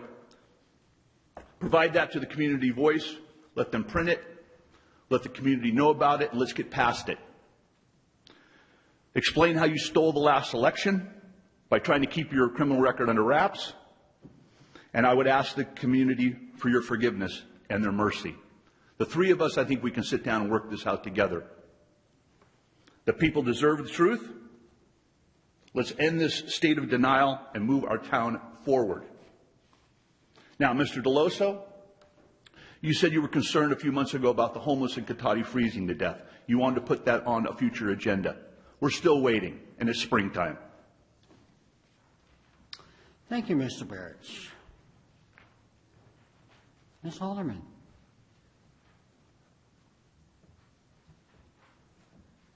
I've read most of this before, but I like to dedicate it to Damien because of his actions last week at the Citizens Oversight Committee, which they took on Monday night. There was a whole set of the report with financials of the Measure G funds. And there was a whole new set of financials and corrections after I sent him an email. And he corrected it. He put things like that. And that's not the way to run a city. You don't publish a report, take it back, and publish another one without a correction. Okay, ethics. I wonder if you have any of you have them right now. You don't take criticism. You don't follow the law if it benefits others in your circle. When have you followed the California building codes in the 19 months that in the nuisance property? Not once, not one building code was ever enforced. You thought that they had a mutual restraining order from what I just learned. It was never because there was friends in the city. We got harassed. We had a horrible experience for 19 months because you guys believed that person in your circle rather than deal with us and deal with the truth or even look at any of the documents. That's just one of the things you've done. You don't take responsibility for your actions, and you will harm innocents before anyone who is truly to blame. You allow civil rights violations and discrimination, which is against your ethics code. You allowed Vicki Parker to discriminate me against for an assumed disability I don't have on December 8th, and you illegally allowed Mayor then Skillman illegally ordered me to be removed for just talking over the limit. You violates civil rights, especially free speech. Your citizens' rules are meant to harm us, and when they're supposed, city council meetings rules are supposed to dictate your under the Rosenberg rules. Those are supposed to be guidelines for you, not to limit the citizens' civil rights, which you have done. Are you all going to continue on this morally and ethically corrupt path you are on? Thank you. Thank you so much. Would anyone else like to address citizens' business? Seeing none, I will close citizens' business. Oh, I'm sorry. I will reopen citizens' business. Yeah. And I'm sorry to be visiting these esteemed offices with a problem, but I have a little problem in Cotati. For those of you who don't know me, I'm Dr. Joel Reif, and I own La Plaza Veterinary Clinic on West Cotati Avenue, a few blocks from here. About a month and a half ago, I was visited by the engineer who's designed the new sidewalk projects in our community, and he showed me his plans, and I said, "You're enclosing my parking lot." First of all, his plans identified the wrong building as the old Rexall Cotati building, and I don't think he was aware of the geography of the situation. But this is a parking lot that's been functioning probably over 50, 60 years since it was built, and his design for the sidewalk project encased the whole parking lot, basically. And I said, I should have access to the street.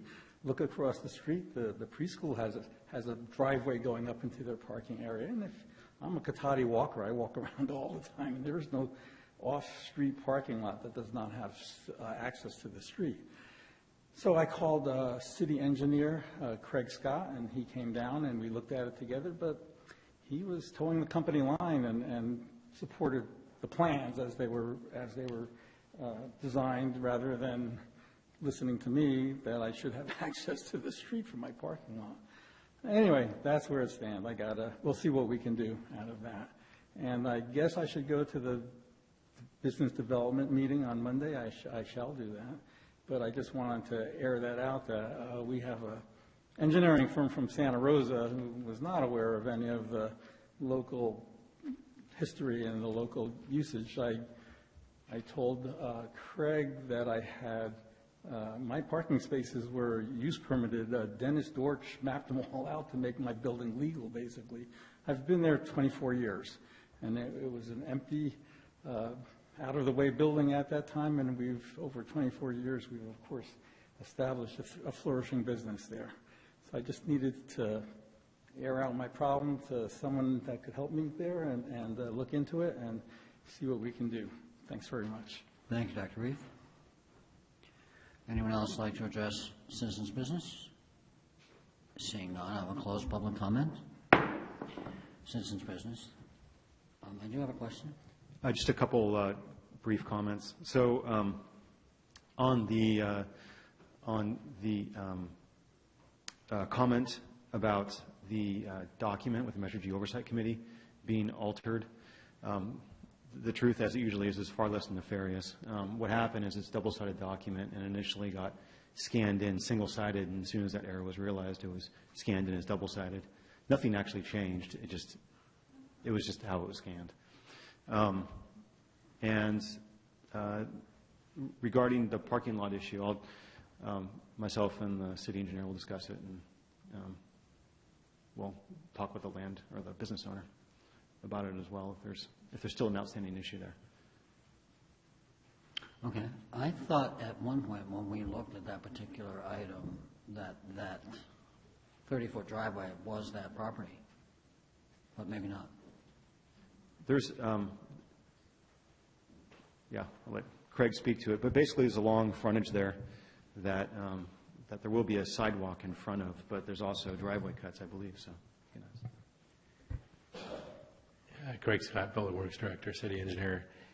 Very, very important project, first of all, to provide the sidewalk along that section of street. And I did meet with Mr. Reef, Dr. Reef, on that and try to accommodate as much as possible. What we do, still staying within the city code, and what we did was made the sidewalk or the driveway entrance 35 feet, which is the maximum we can for a single property. And then we have a raised sidewalk that does enclose a piece of it doesn't, enclose is not the right term. You've got the 35-foot side driveway with access to the front. And it does provide him, the concern that he had was with the having access to customers to drop off, go close to the building, because it would have heavy loads to bring into the building. So with this configuration, there's still 3 parking spots in front to then maneuver out of that large driveway. So we feel we've done as much as we can and make that an improvement. It is a downtown specific plan area, so we're looking to improve that over time. But the city's made some accommodations, and we think it works for that situation. It might not result in everyone being perfectly content with it, but the city, if we were to leave that whole front open, the problems would remain of there being ambiguity between the people pulling in adjacent, right in front of his building, and there being the right for people to park in the city's right-of-way in front of that property. And that results in crashes and pedestrians walking through kind of at the risk because there's cars coming through there. And the sidewalk actually resolves those issues. So it's a trade-off. There's some benefits that we feel outweigh what is the trade-off to perhaps going from 4-car parking on that front to 3, and there's parking in the rear of that property as well. So there's the whole picture. Generally, we feel is an improvement to that situation. Thank you, Mr. Scott. You indicated that you may get together with Dr. Reef and discuss it further. Yeah, we can talk. I think Craig outlined the issues pretty well, and like many things, there's always some trade-offs. And if there's an opportunity for further refinement, we can discuss it with him. Thank you. Yeah, Vice Mayor Hart.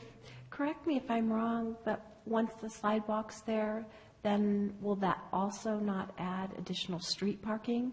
So there'll be the parking in front of the building, the sidewalk, and then the street, and won't there be street parking too? There will be street parking adjacent to the new curb that's created. I think right now, there's just nothing there at all. So right. It's kind of anyone can park anywhere. Right. But as far as number of parking spaces, some may be on the lot itself because the driveway's been added, and some may be on the street, correct? That's my understanding. Okay, thank you. I was confused.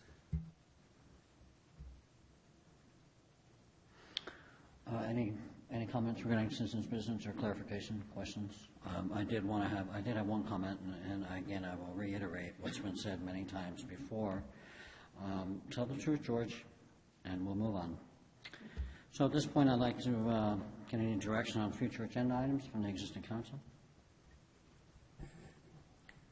I'm again going to ask staff about bringing back to the issue of looking at parking for homelessness. It is a big issue. Nothing moves super fast. I know I've asked multiple times, and I know you're putting together staff reports and whatnot. And it's also something I had made note of for our strategic planning process as well. I just think it's a big picture that we really need to look at and try to see if there's some low-hanging fruit that we can reach sooner than later, and then continue to move the whole concept forward. So I just wanted to bring that up one more time. Thank you. Anyone else? Councilman Lemon. I'd like to support my colleague on that. I think there's some value in that. We discussed it before, and then we had a couple of almost non-winter winters, and I think it went by the wayside. But I'd also like to go further and suggest perhaps through the city councils, city managers' meetings, there might be the ability to look to perhaps a larger partnership. I know the county's certainly done some work in this. There might be some other cities that have some areas that could be used for this that would be acceptable to the populace, helpful for the homeless population, and maybe we can do something even a little bit bigger. So, good idea, and I'd like to see it come forward too. Vice Mayor Harvey? Okay. I think that's a great idea to look at that, especially with the partnership with the county. We've got a vets building that's got parking on both sides, and maybe that would be something we could explore in the future. Okay, now we will move on to the consent calendar. We have just the one item, so I'll move to approve item 11. Second. Yeah. And at this point, I'll open this up to public comment, unless... Mayor Moore, if I may, I just wanted to note that the citizens' business is also the time for people to let you know if there's public comment on the consent calendar. I didn't hear anybody say that. Perhaps they weren't aware of that, but I just wanted to point that out. Okay. I think you can assume, unless somebody says otherwise to you, that they've had the opportunity for public comment on the consent calendar. Okay. Thank you. Okay, we have a motion and a second. All in favor? Aye. Aye. Let the record show is passed 5-0. Now we move on to public hearings. And here we have an action item. Mr. Harris? Thank you, Mayor, members of the council. My name is John Paul Harries. I'm a planner with the City of Cotati.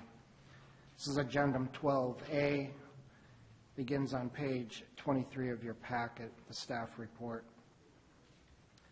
Tonight we're going to be talking about development of a parcel at 369 Blodgett Street with a new light industrial building.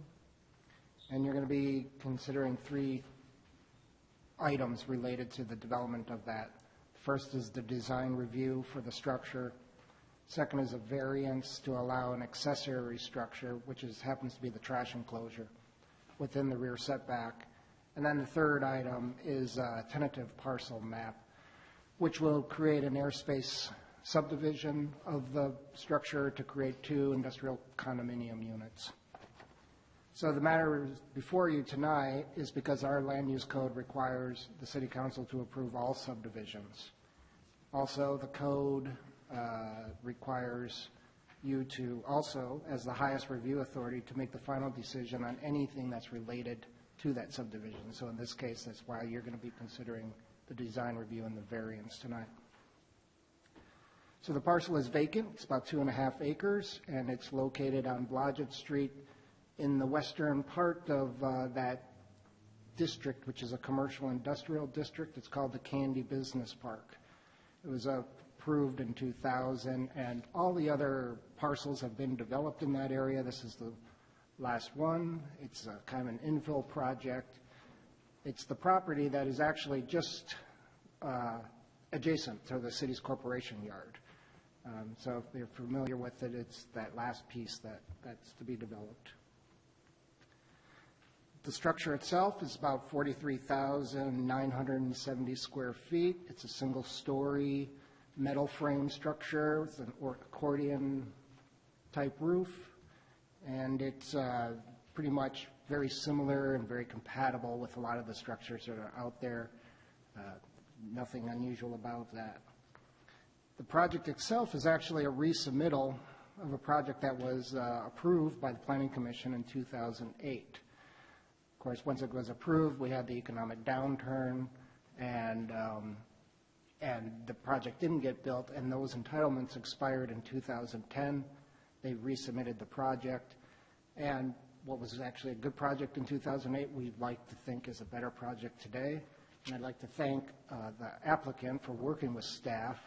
What we did is we brought it up to the modern, the current codes. There have been some code changes.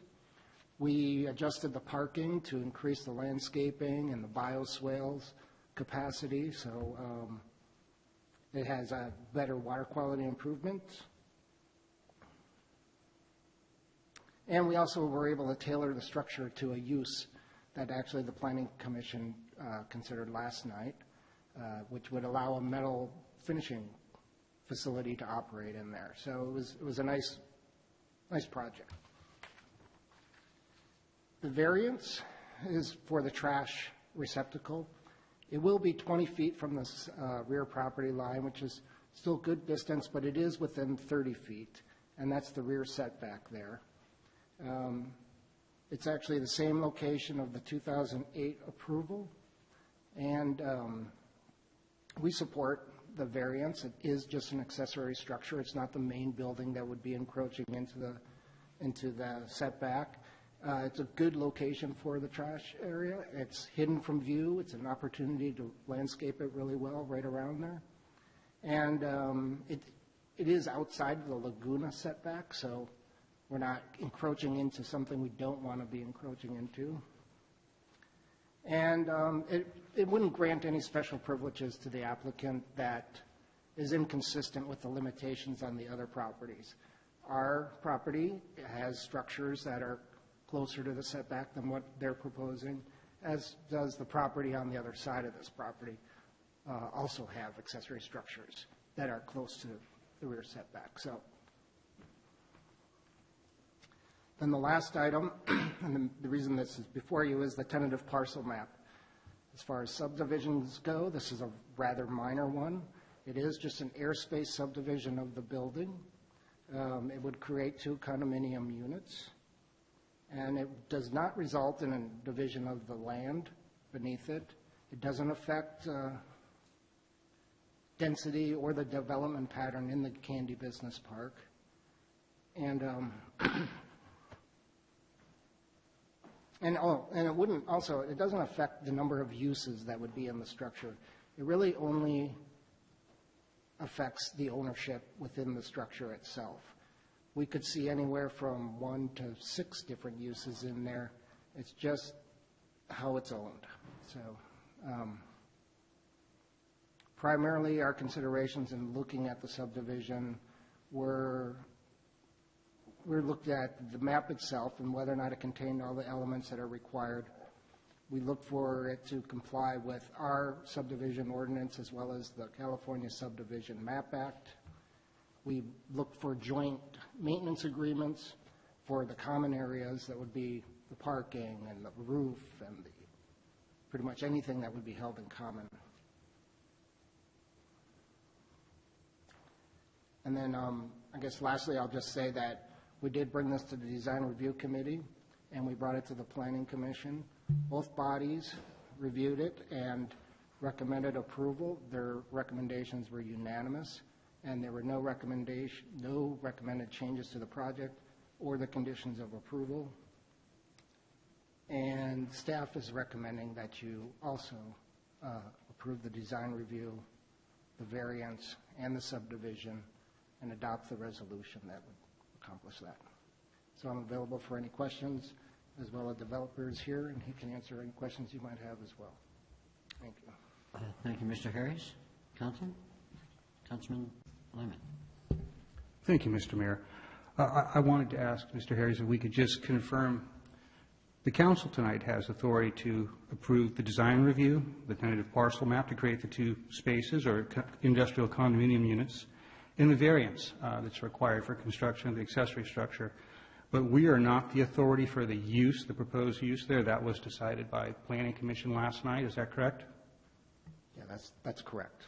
That's good. That's what I wanted to hear. In the interest of full disclosure, I found out, much to my surprise tonight, that one of the businesses moving in is actually somebody I went to high school with, although we've not seen each other in 42 years. So there seems to be no conflict since this is already decided. And I'll say if I'm going to see people from my high school days, I'm glad to see them bringing new businesses to Cotati. So that's a very good thing for me. One quick question for you on the variance. Do I understand correctly that that was designed around basically getting a minimal impact to the Laguna in its spacing? Right. That is, yes. It's actually a longer discussion. What we wanted to ensure is that the rear property line was adjacent to the Laguna. The property actually sits approaches Blodgett in a rather unusual way, so you could consider one of two property lines to be the rear.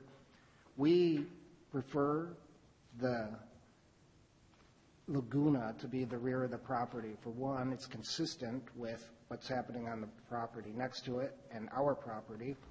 As well, there's no side setback in this particular zoning district. So if we considered the Laguna to be the side of the property, theoretically, they could be moving closer and closer to the Laguna. And we wanted to maximize the buffer. And we do that by considering that to be the rear of the property. And so that's his long-term view. So we're really concerned about primary structures, you know, the major buildings moving closer and closer. Mm-hmm. This accessory structure won't be an issue for us there. Thank you. That answers my question. It seems very consistent and appropriate. Appreciate that. Thank you. Vice Mayor Harvey? And I just want to be clear, the trash structure is also being asked to be enclosed to further protect the Laguna. I read that correctly, right? Two things that are a little bit different with this trash enclosure. A lot of trash enclosures are open, and you can get rainwater, and then you get leaching from this. This one will be covered. It will be enclosed. And also, there's a condition of approval that's going to require it to be graded so that it drains to a drain that is connected to sanitary sewer. So which is how we really would treat a trash enclosure for a restaurant. But that same requirement doesn't exist for this particular one, but given its location, that's the approach we're taking with this one. Thank you. Councilmember Skillman? No questions. Thank you. Councilmember DeLosso? I have a process question. I mean, I have no problem with this project, and I think our Design Review Committee and Planning Commission, they know what they're doing, and they're very good at what they do, as is the staff. But as the policymakers for the city, I'm a little confused. Does our land use code need to be updated for an applicant to have to come to yet another public meeting and wait potentially a long period of time, depending on the timing of meetings? And kind of lucky, I guess, on this one. It just seems a little outdated and antiquated to me. Am I missing something here? I know it's in the land use code, but is that something that, is there some kind of language we should be looking at changing in the future, near future? I can take that one for JP. There are two types of subdivisions that are available to applicants under the Subdivision Map Act. One is called a tentative subdivision map, and that's typically what you would have in major residential subdivisions. It's for creation of more than 4 lots. The second option is a much lesser, it's a minor subdivision, and it's for 4 lots or fewer. And the reason it's usually considered a minor is because the council, any of the decision-making bodies' ability to exact things from the developer, they're dramatically reduced. So, and usually having to do with utilities and access. So for most jurisdictions, those parcel maps do stop at the Planning Commission. That would be the normal stopping point. For whatever reason, when our code was adopted in 2005, all maps come to the council. So you're right that it feels a little odd to be having this many meetings, and it is wrapped up in a series of land use code amendments that the department will be putting together, and you'll see them in the strategic plan work list items. Okay, good. Thank you for that. And full disclosure, I did not go to high school with the applicant. I don't know. So. It was the 60s, so you wouldn't remember anyhow. Okay, and I don't have any questions. So at this point, I will open this up for public comments, if there's anyone out there that would like to address this particular issue. Seeing none, I will close public comments.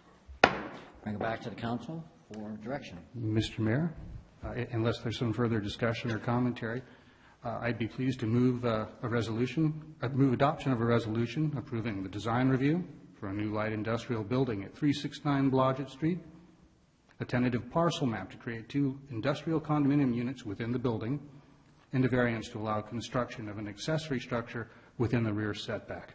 Second. We have a motion and a second. All in favor? Aye. Aye.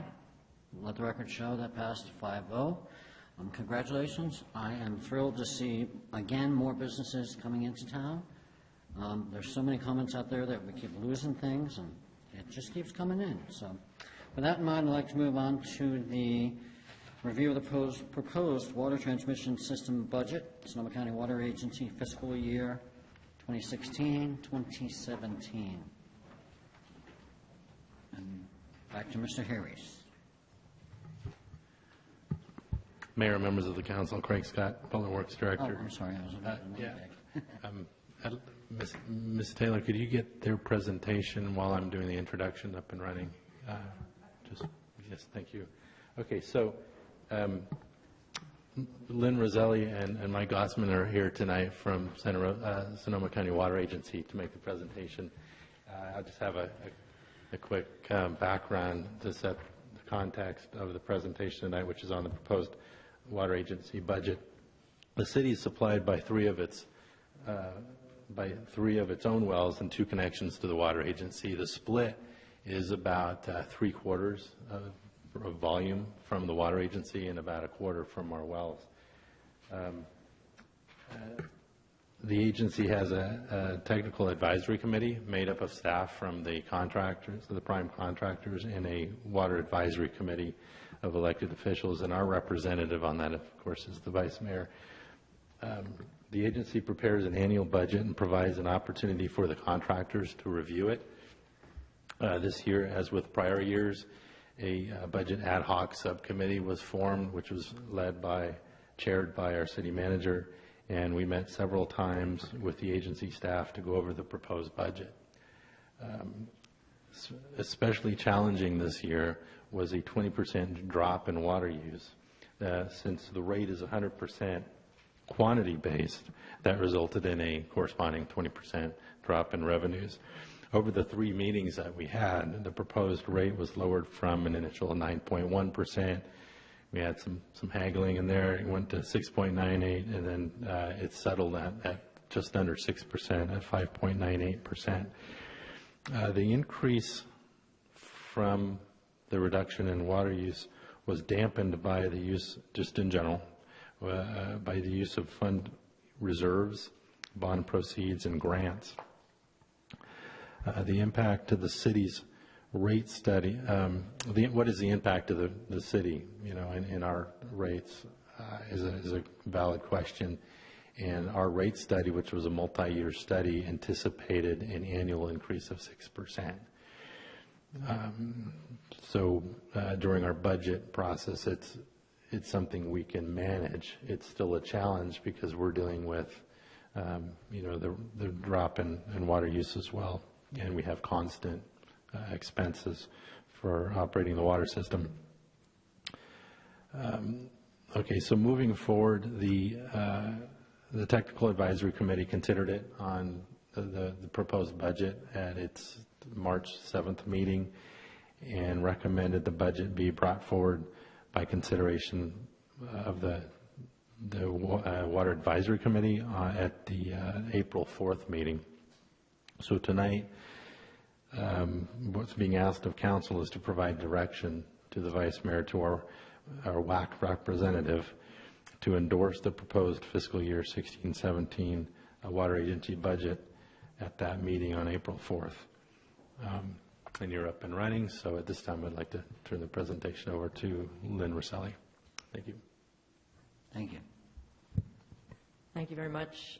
Good evening, Mayor, council members. Thank you for inviting the Sonoma County Water Agency to present its water transmission budget and rates for 2016-2017. As Mr. Scott mentioned, we have a rate increase of $806.59 on the Petaluma Aqueduct.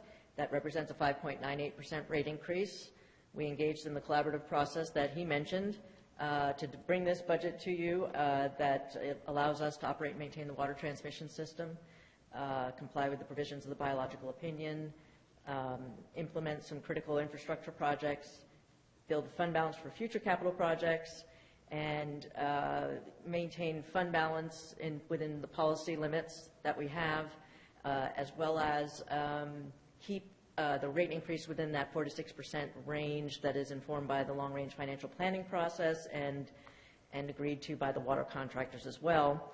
So as Mr. Scott mentioned, there's a 20% decrease in water deliveries. It is down, it's at 40,524 acre-feet, and that was used to calculate the rate. And we thought we would just give you a very quick primer on how the rate is calculated. And as mentioned, it is a fully volumetric rate, and it is operations and maintenance expenditures divided by the quantity of water sold. And the quantity of water sold is the lesser of the last 12 months, 3-year annual average deliveries, or the last 12 months. And as it turns out, you can see that the 40,524 acre-feet from the last 12 months is the lower of the two. So when you do the math, you come out with the rate of $807 per acre-foot. And with that, I wanted to go and have you take a look at the pie chart that shows how the expenditures are allocated. It's 43% is operations and maintenance, 31% is capital expenditures, 17% is biological opinion compliance, urban water management planning, water use conservation. Let's see, capital projects, I said, is 31%, debt service is 8%, and the aqueduct capital funds, which build fund balance for future projects, is 2% of that budget. And these expenditures are offset by the grants, use of fund balance, and bond proceeds that are $11.8 million, which will help significantly smooth the rate increase for next year. Compared to fiscal year 15-16, operations and maintenance expenditures decreased by $1.8 million. That is in part due to the fact that when we deliver less water, we pump less water, so our power costs go down and our treatment costs go down. But we also made a very concerted effort to reduce operations and maintenance expenditures to really keep the rate increase down as much as possible given the drought conditions. Capital projects are increasing in expenditures for next fiscal year. We're going to show you a couple of capital projects that we will be doing that will be going to construction. However, again, that $11.8 million in grant funds and bond proceeds and fund balance is really going to help offset those capital expenditures, and that net increase is actually a 32% decrease when you take into account that $11.8 million in funding. The biological opinion compliance, water supply planning, and the water conservation is going down. So even though biological opinion compliance is always an expense and is a constant increase, because we completed the urban water management, we will be completing the urban water management plan this fiscal year, and the local recycle water tier 2 program is budgeted this fiscal year, that the expenditures are actually decreasing in that fund. Debt service is going up by $480,000. That is because we issued $12 million in bonds to help finance and fund the capital projects. However, we were able to offset that increase by refinancing the 2006 water revenue bonds, so that allowed us some net present value savings against that increase from issuing the new bonds. The aqueduct capital contribution is going down $100,000. That's primarily because one of the rates was decreased a small amount, and because we deliver less money, because the water deliveries are down, there's not as much money going into those particular capital funds. As you all know, we've been experiencing a historic drought, and as we described, because this is a volumetric rate, a 20% decrease in water deliveries would ordinarily, with everything else remaining equal, would ordinarily result in a 20% increase in the rate. There's a direct negative correlation. So, however, because of the 20% decrease in water deliveries, we were able to use the $11.8 million in the bond proceeds, grant funds, and use of fund balance, and that helped us take that rate increase from more than 20% down to the 5.98%. After several iterations with the Technical Advisory Finance Subcommittee.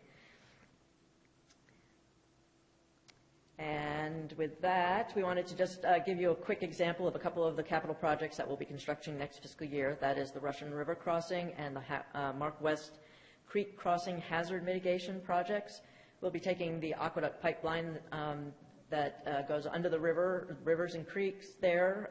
We'll be burying it 18 to 30 feet deeper to get it out of the zone of liquefaction so that we can continue to provide a reliable source of water even during an earthquake or seismic event. The capital projects will be costing $10.9 million, but we have $5.76 million in FEMA grant funds that will offset those costs, and we'll use bond funds to replace, to finance the remainder of that.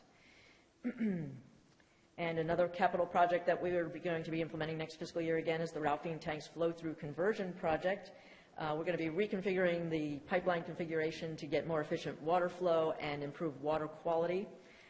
It will also provide surge protection for the Sonoma Booster Pump Station and eliminate the need for building a new surge tank. That's going to be $1.155 million, and bond proceeds will be used to finance that. And we just wanted to give you an idea of how the Sonoma County Water Agency's rates stack up against other wholesale water contractors in California. And as you can see, the far left bar that's in, gosh, it looks kind of orange there. It's the $807 per acre foot, and the other 6 entities that we're comparing to here that are wholesale water agencies, while we can't compare apples and apples because they have different rate structures and they have different customer bases, however, their average rate increase for them is 18%, with some of them more than 20% or even 30%. So our 5.98%, we feel like we're in a very good position fiscally, and it's good to be on the lower end of that scale. And just to wrap up again, the rate is based on 40,524 acre feet in deliveries. It's an $806.59 per acre foot rate on the Petaluma Aqueduct, which is a 5.98% increase, and it allows us to operate and maintain the water transmission system, build capital projects, maintain fund balance, and keep the rate increase within that 4 to 6% range that is prescribed by the long-range financial plan. And as Mr. Scott had mentioned, we engaged in the collaborative process with the Technical Finance Committee. Thank you very much, Mr. Obid, for running that, and for Mr. Scott for participating. We made the revisions that we discussed. We presented to the Technical Advisory Committee on March 7th, and they approved recommending the budget. We then present to city and town councils and water districts in March to help inform electeds as to what the budget and the rates are and to be fully transparent. The Water Advisory Committee meets on April 4th, and then per the restructured agreement for water supply, we have to go to our board prior to April 30th to get our board's approval, and our board date is April 19th. And with that, Mike Gussman and myself are available for any questions you might have. Thank you, Ms. Marzilli. Do we have any questions from the council? Councilmember Lyman. Not really a question, just more of a comment. It is difficult, I understand, the position of the water agency being based on charging on usage. When you have a 20% drop, that does correlate. It's kind of a paradoxical thing, but that leads me to what I really appreciate about this is the willingness to use those funds for smoothing, fund reserves for smoothing. I think that's a really important thing. I think if you look at the leadership that the water agency shows in the county, the support they usually have throughout the county down to the public, and the support the way the public has really jumped in as best they can to work within the confines of the drought and lower their water usage, which I believe was already very low. We're at a difficult point in this now. Yes. I think that's what you want to see, because the last thing you want to do is break up that good partnership or do anything that would demotivate people. So I think it's a good result. I'm never happy to see an increase, but when I look at the range of potential things and where we started out at, I'm much happier with the end result. And I would like to just do a quick call out for our staff. I didn't realize that our city manager was sitting on the TAC as chair of that particular committee, so I'm going to give a shout out of a job well done to city manager Obid as well as city engineer Scott for being part of that negotiations. I remember negotiating with the water agency in much as we like you, that's always difficult. So we came to a good place, and I thank everybody for their involvement with that. Thank you. Yes, I would also like to echo thanks to Damien and Craig. I know you guys worked hard. I am so happy that we are in a place now where we actually can sit down and work through where our possibilities are, because it is hard when you look at, what you have in front of you, a 20% decrease, okay, well, now what? And I think that it's been a few years, but we've managed to really work together to come up with what are our options. So I appreciate all the work done by the agency as well as all of the water contractors to come together and come up with ideas to do that.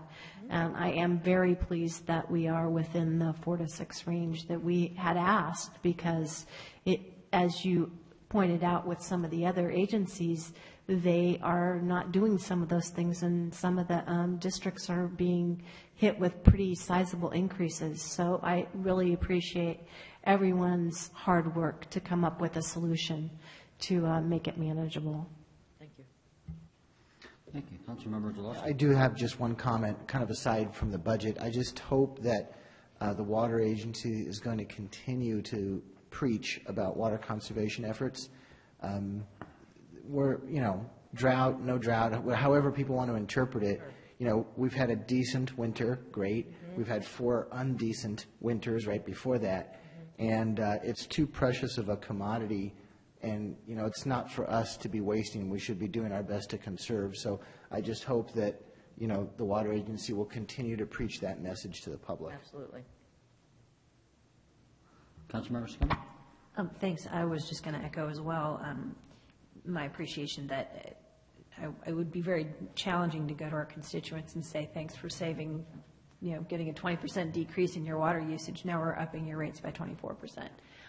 So I really appreciate the willingness to use that money to make it a benefit to our constituents to only have a 5% increase, because that I would hate to say congratulations and now you're being punished. So really appreciate that. So thank you.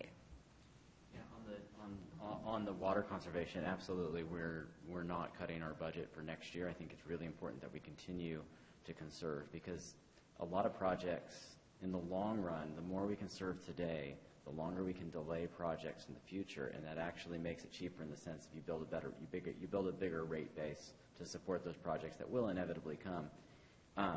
The other thing is to remember that statewide, despite the fact that in Sonoma County we are doing very well. In fact, I think I looked on Monday, we were like at 115% in each of our reservoirs, which is great. But statewide, we're still under the same orders as everybody else to reduce. So that's going to be really important, because there could be consequences if we don't. So I appreciate you saying that. We don't often hear that, but it is important. And I always remind people that if you are conserving, even if there's a rate increase, you're not paying anything on that water you're not using. So that's the benefit there.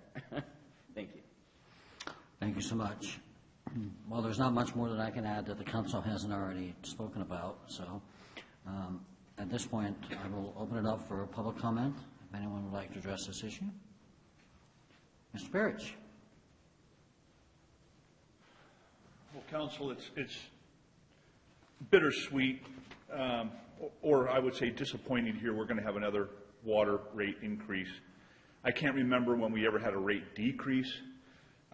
For the ratepayers and the consumers out here, another rate increase right now is not good news. I don't care how you cut it with your capital improvement projects and so forth. The fact is, when demand for water increases back up 20%, are ratepayers going to get a price reduction? Never. Never does this happen. When demand returns back up where it should be or can be, we don't get the cost savings back. The increases just keep piling on top of increase. The public, you can say that you're proud of the public conserving 20% this last year, and I will reiterate again, it hasn't been without a lot of pain and suffering in the community. In lots of ways, people have sacrificed. They have let a lot of their foliage in their yards go bare. They have done, less loads of laundry. They have washed their vehicles less often. They have washed their pets less often. They have let their pools go dry. They have not refilled their jacuzzis. They haven't power washed their houses. They haven't power washed their driveways. Now that may seem like real minor inconveniences, but our society enjoys using water. It's a healthy thing. Conserving isn't always fantastic. There are health costs also. The fact is, this community likes to use water and at the same time conserve water when we can. When demand returns to normal, are we going to get more increases or are we going to get rate reductions? That's the question consumers want to hear, because every time we conserve, we get socked in the wallet. That's what happens. And as city leaders, you need to be addressing these problems and asking these questions. When demand returns to normal, will we get a price break? Thank you, Mr. Burridge. Mr. Hancock.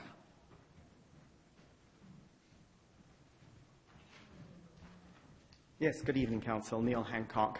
Really appreciate that this item has come before the Council and we get the detail and the work that's gone into it. There was a recent conference, a planners conference at SSU, and one of the items there was looking at water for the state, and we are very blessed in this area, and that we keep it as a secret. But the state does view that urban water use needs to be where the saving is, and I think that's because it can actually be managed there, as opposed to the rural usages, which are also there, but they will be operated. They're in an emergency place, really, because of overusage, and they will be managed under a different set of ways of doing things, I think. So that's my perspective on that, but it was certainly the perspective presented at the conference that the state is going to expect that there be more conservation, and I think that generally really applies to a lot of other areas in the state.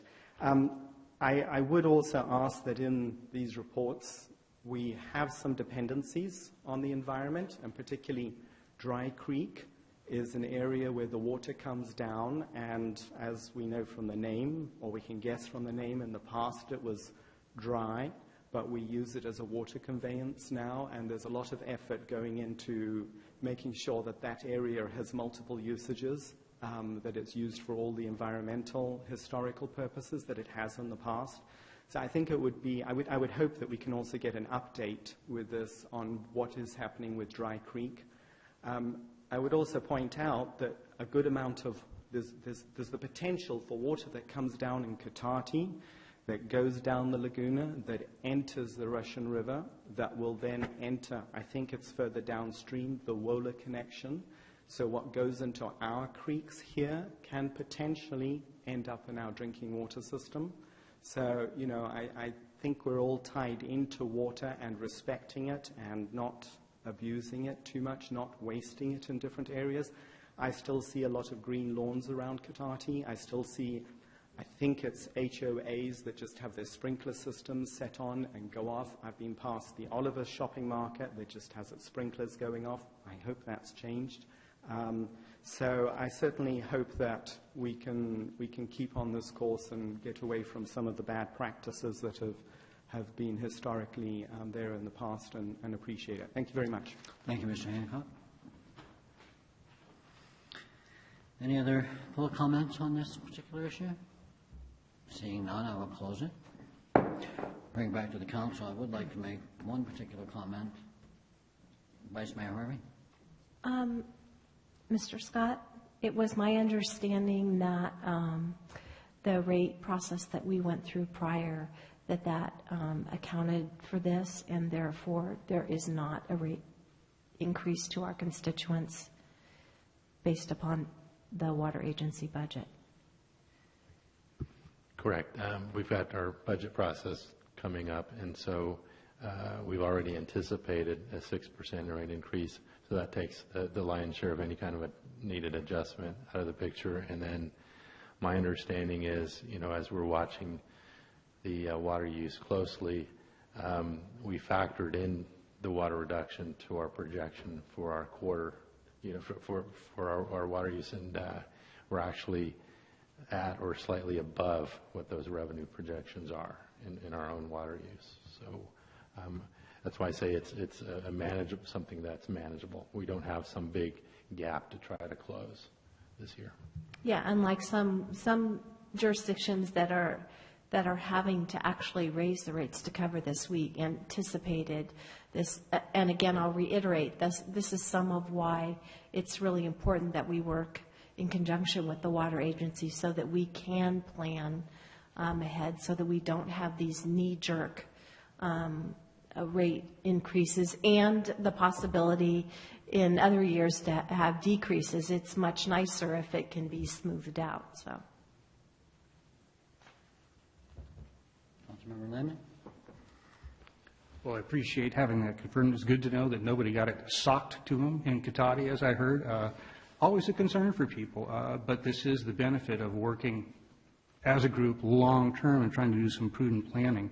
As to the question of what happens with increasing water usage, clearly in a budget it's largely based on usage, that will tend to decrease the need to increase the budget. There's no question about that. But you're leaving out other variabilities too, such as the biological opinion, which is a huge one still hanging over us. And I'm not going to ask you how many millions if we have bad luck that could lend to, because I know you'll just be very unhappy. But it's a huge cost. So I think it's important to look at that as well as other infrastructure problems, as we all know from even down the level of those of us who are homeowners. Sometimes something goes out a few years before we plan it. A water heater might not be much for the water agency to deal with, but for some of us in our household budget in a month, it's a problem. And you'll likely see the same things in years to come. So bottom line, it does tend to go up and down as it's supposed to, but there's a lot more they're responsible for than just selling the water. They have to maintain the whole system. So it's good to note. Councilmember Sliman? No, I'm nothing further. Thank you. Councilmember Zalasa?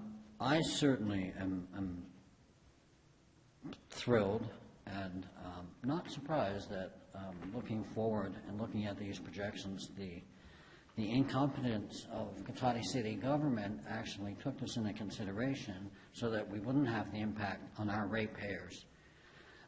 So I'm thrilled about that, and I certainly do not want to see usage go up. I would like to see it continue to be conservative and looking at ways to keep that moving forward, because it is a precious commodity.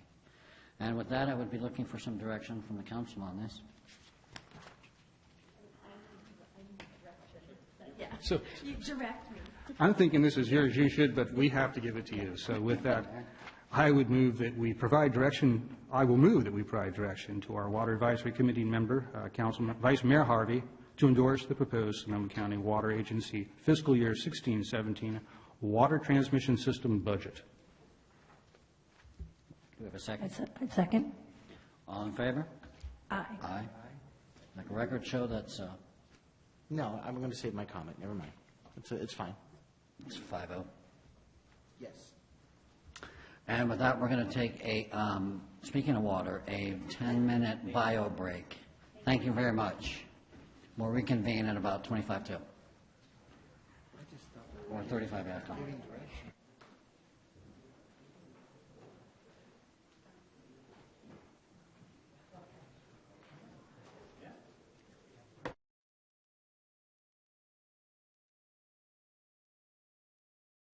Convene the meeting at 9:38. Now we will move on to our potential renewal of the urban growth boundary. Ms. Parker. Thank you, Mr. Mayor, and good evening, council members. This item, as you said, is a discussion item to ponder the various aspects of a potential November 2016 ballot measure to extend the city's urban growth boundary. As I think most of the citizens realize, the urban growth boundary was approved by voters via ballot in 1998, and the UGB had a 20-year life, and so it is set to sunset in 2018. So with the recent update of the general plan, there was an action item placed in the general plan to bring the UGB forward through the decision-making bodies in time to reevaluate its potential prior to its sunset in 2018. So that's why we're here tonight. I have a few slides with some maps on them that we can use for reference if we want to. I'll start by just briefly talking about a few of the related boundaries around the city.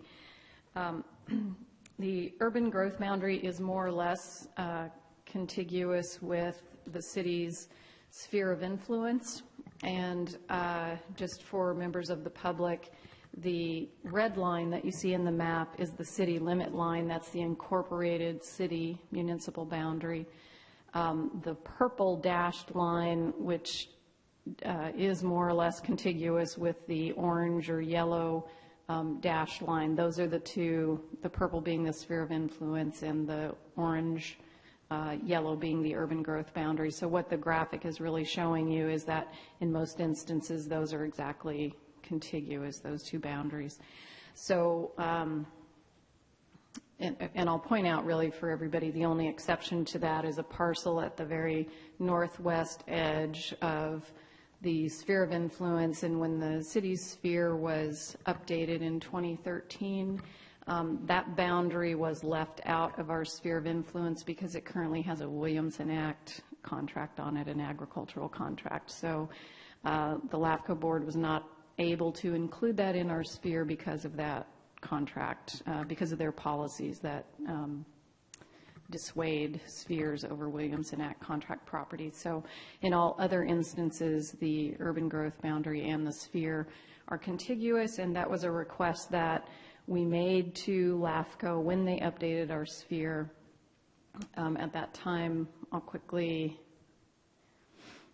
this was our previous sphere and urban growth boundary. You can see over mainly on the west side the purple lines, which are slightly inside the yellow background. That was our previous sphere, so it cut off. Let's see if I can point clearly.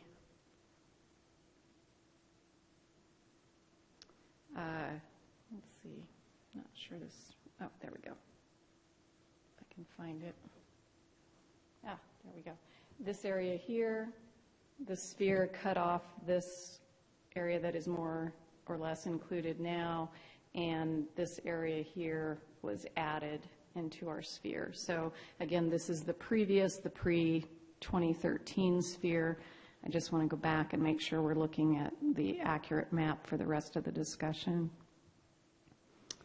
And so now the sphere and the urban growth boundary are contiguous, like I said, with the exception of that one parcel. So the various boundaries, I'll go through these quickly because I think our audience is pretty educated, and I know the council members are, but just in case there's any confusion, the sphere of influence is a boundary that's set by LAFCO, which is an independent agency, and it is the expected area to which the city will provide services. So in layman's terms, it's the area that we are expected to grow within. That is really what the LAFCO sphere ends up being.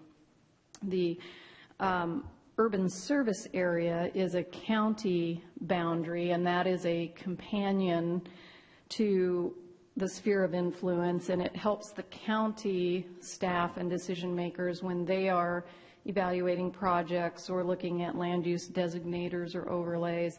That is the boundary that it is within their regulatory documents, and it mirrors, in most instances, the spheres of influence of the various cities. So it's a boundary that they have control over, that they use for their planning purposes. And then last, I want to mention community separators, because I think there's a lot of interest in the community separators at this time, so I'll just briefly go over those. The community separators are, again, a county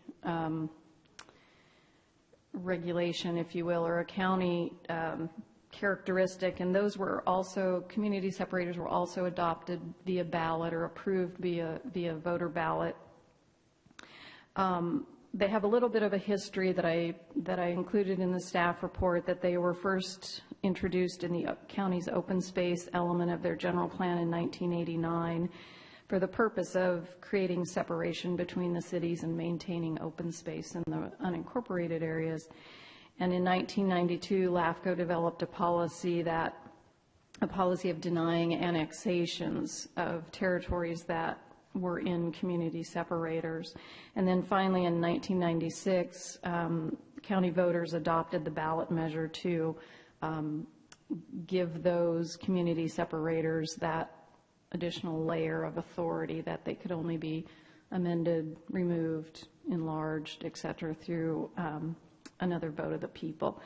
So those community separators that were established countywide also had a 20-year life, and so they are set to expire this year in 2016. So the county is in the midst of a process of reevaluating the community separators. And at this point, the Board of Supervisors has given staff direction to look at extending those for a 30-year period of time and to look at additional areas that may warrant a community separator designation, and specifically to look at priority green belts that were identified in the open space, agriculture and open space district acquisition plan. So county staff right now are in the process of holding their public meetings to gain input into possible extensions and new boundary areas and additional areas for community separators. And some of the community separators include existing community separators, and some of the letters that were submitted to the council identify or call to your attention the fact that there is no designated community separator currently between Cotati and Pengrove. So the area between Old Redwood Highway and Petaluma Hill Road currently has no community separator. And let me just go forward. The county community separators, for the most part, closely align the sphere of influence and the urban service area that the counties have established. So in a couple of instances, they cross over, and I've shown this slide. They're still in county territory, but they do cross over into our urban growth boundary and sphere of influence, and that's primarily along the southern edge of town along the 101 corridor. So it's the areas where there's significant topography on the east, and so those are also in a scenic overlay zone. So without diving into the background documents of the county's general plan, I'm assuming that those were put there as scenic areas to be preserved along the highway.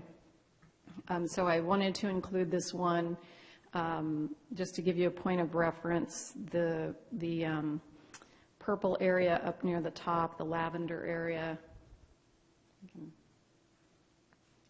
find this again. Well, maybe this is a little too weak to get there, but there are two separated lavender purple areas. The one on the top is showing you the very southern reach of our sphere of influence and urban service area. And then the gap in between is the area of Pengrove that is not quite the little community of Pengrove, so it's all along Old Redwood Highway, including Highland Avenue and Fern Avenue and Palm. So the southern edge of the upper purple area is Railroad Avenue, and so the graphic here is meant to show that there is indeed no priority greenbelt or community separator between us and Pengrove.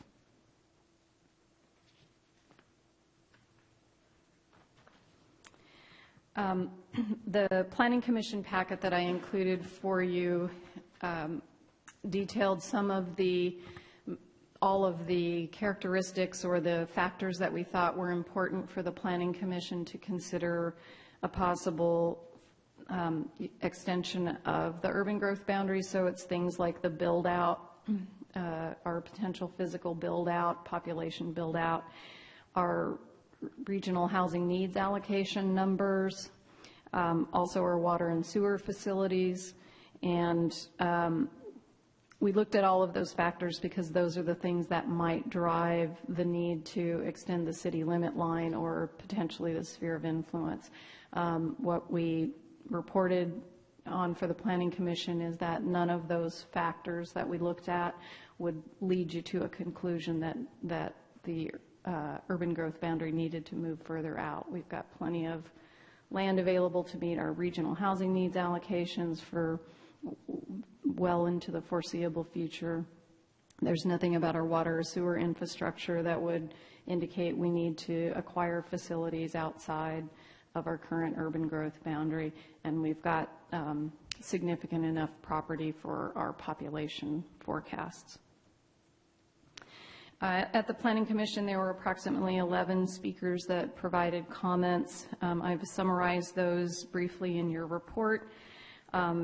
And some of those were a desire to extend the UGB for 30 years, consistent with what the county seems to be looking at, not necessarily to expand the area of the UGB, but to expand its life. A desire to place the item on the ballot this year rather than waiting for 2017. A desire to support this concept of a community separator to the south between Cotati and Pen Grove, and a desire to strengthen the environmental protections within the urban growth boundary, within the ballot language of the urban growth boundary. Following those comments, that public input and the commission discussion, they voted to recommend that the City Council place a measure on the ballot this year in 2016 to renew the UGB for a minimum of 30 years to coincide with the presumed life of the county community separators. And I say presumed life because that will be in the ballot also in November, so we won't know the outcome of that beforehand. We had also suggested to the Planning Commission that the staff host an open house that would allow people, because of the various boundaries and agencies that have responsibility for those boundaries, give people an opportunity to really look deeply at the maps and ask questions. The date that we're suggesting, should you agree with that recommendation, the date that we've targeted is Monday, April 11th. That gives people, residents of Cotati, time to ask us questions and also to participate in the other public discussions going on in the county on community separators. And I've also included a timeline for the measure to get it to the ballot. The most critical points really are that between now and May 16th, the May 16th being the clerk's deadlines, we would be drafting the text, and we would, along with the public input that we received tonight and at the workshop and along with council direction, be bringing draft ballot language back to the council on our first meeting in May to make sure we meet all of our timelines. Then in early June, the council would call for the election and place the measure on the ballot, and then November 8th would be election day.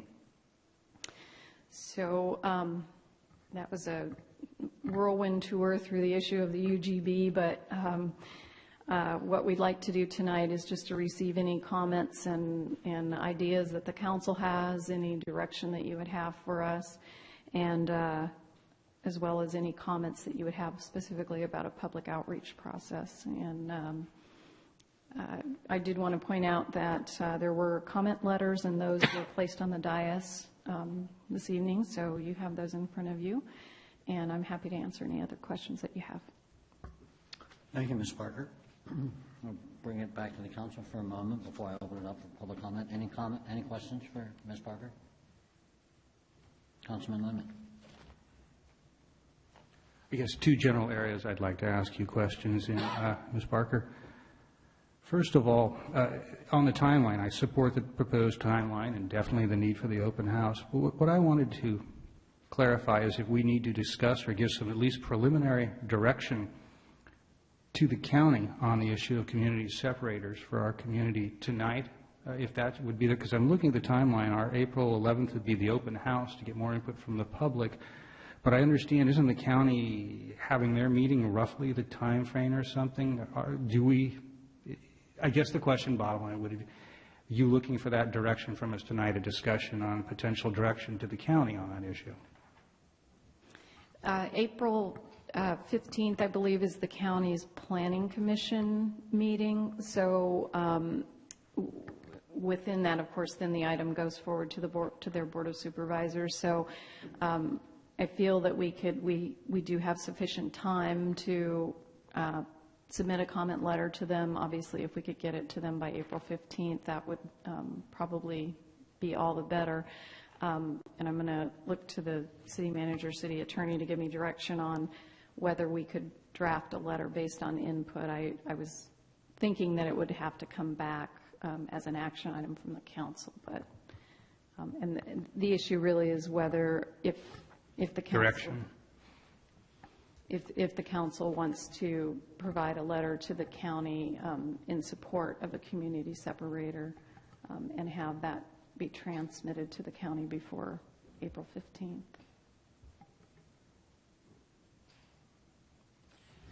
I think that the council could give staff direction to prepare a letter. There's certainly nothing that they can approve or do anything in concrete tonight, but it would be part of the overall direction to staff in terms of outreach to the public, including the county. So we can have a general discussion of directions we might like to see in preparation of that. Okay, good. I just wanted to get that nailed down. In general, just rough comments. Obviously, I'm looking to hear from my colleagues in the public. My first take is I'm supportive of the concept of priority green belts and community separators to the north, where they're looking at that, but particularly to the south, to the area between Pengrove and Cotati Rohnert Park.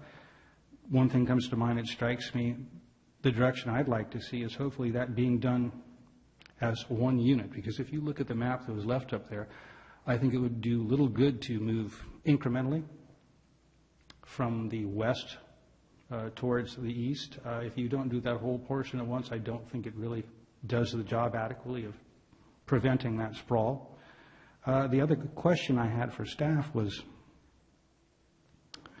if that was indeed the direction the county decided to go and they increased that whole area, became priority green belt and or community separators, would this block any needed work on the Railroad Highway 101 interchange? I know that's probably something that's not happening anytime in the near future, but looking at traffic patterns, I'm not sure I would want to recommend anything that would totally block it. I recognize there's discussion to be had about that. I'm curious if that could still work out. I don't believe it would have any impact on certainly on the SMART track or even the 101 interchange, because the community separator doesn't actually, it's not a land use, so it doesn't actually change the base zoning. It takes additional things into consideration for development, but it allows all development under the existing base zoning. So I think that would absolutely hold true for major public improvement projects like SMART and Caltrans, but that is something that we could add to clarify in the letter. Good. Well, I certainly have some more discussion later after public comment, but that answers my questions. Thank you very much. Vice Mayor Harvey? Councilmember DeLasso? One quick question for staff. The 30-year recommendation to kind of match the county, we're not held to that. That's just a suggestion, recommendation that we would put out towards the public, right, and see what their input is? Yes. There's nothing about the county's action that would mean we should necessarily have the same time frame. We could go shorter or longer. Thanks. Mm-hmm. And I don't have any questions at this time, so at this time, I will open it up for public comment regarding the urban growth boundary. I have here Terry Shore.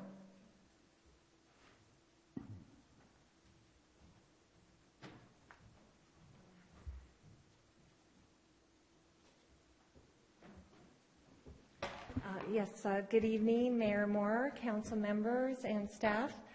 Public, my name is Terry Shore. I am the Regional Director for the North Bay for Greenbelt Alliance. And first, I'd just like to start out with a couple of thank yous. I wanted to thank the council and the city of Cotati in general for your commitment to urban growth boundaries in the past and to city center growth, and also to supporting community separators. I wanted to thank the staff, and particularly Vicki Parker, for an excellent, outstanding background package on community separators and urban growth boundaries. Thank you for that. That was excellent. I learned a few things myself reading it. And also, I was really encouraged this evening to see the collaboration between the city and the county, because the community separators and the UGBs are indeed a similar county-city policies that are companion measures, kind of yin and yang. And to hear from John Haig from the Community Development Commission about the need for housing and affordable housing, but also his strong statement that we can do the job within our existing urban growth boundaries and priority development areas. So that's very exciting too, because it demonstrates that we all are sharing a lot of common ground and can work together, and I think this is happening more and more in Sonoma County.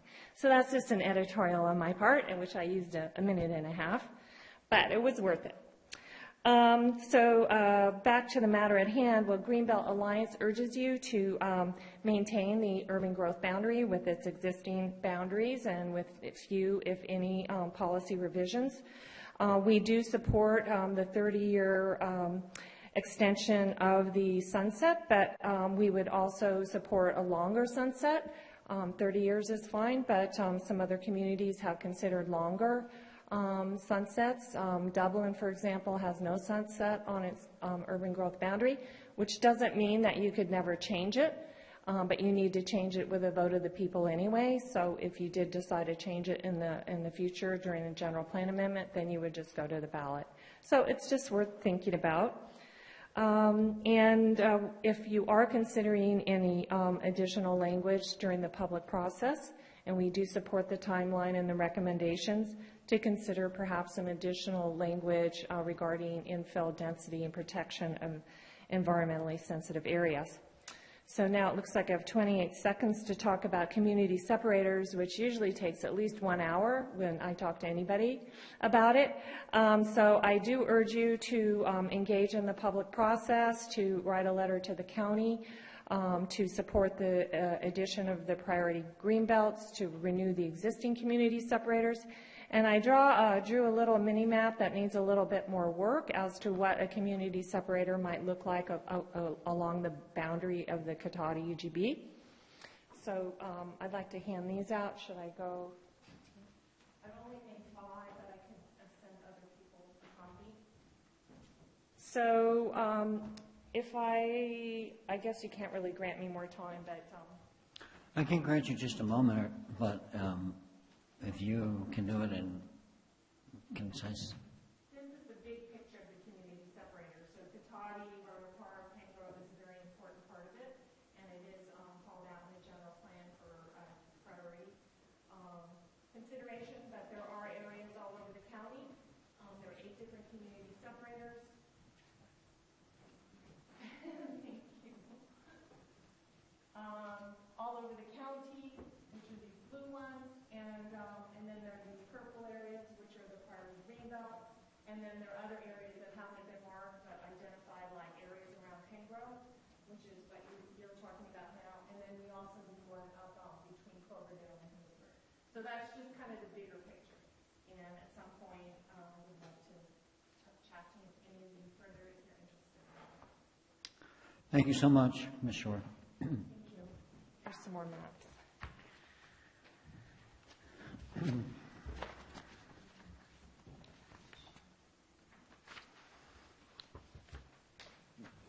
Now I have Ms. Blaker.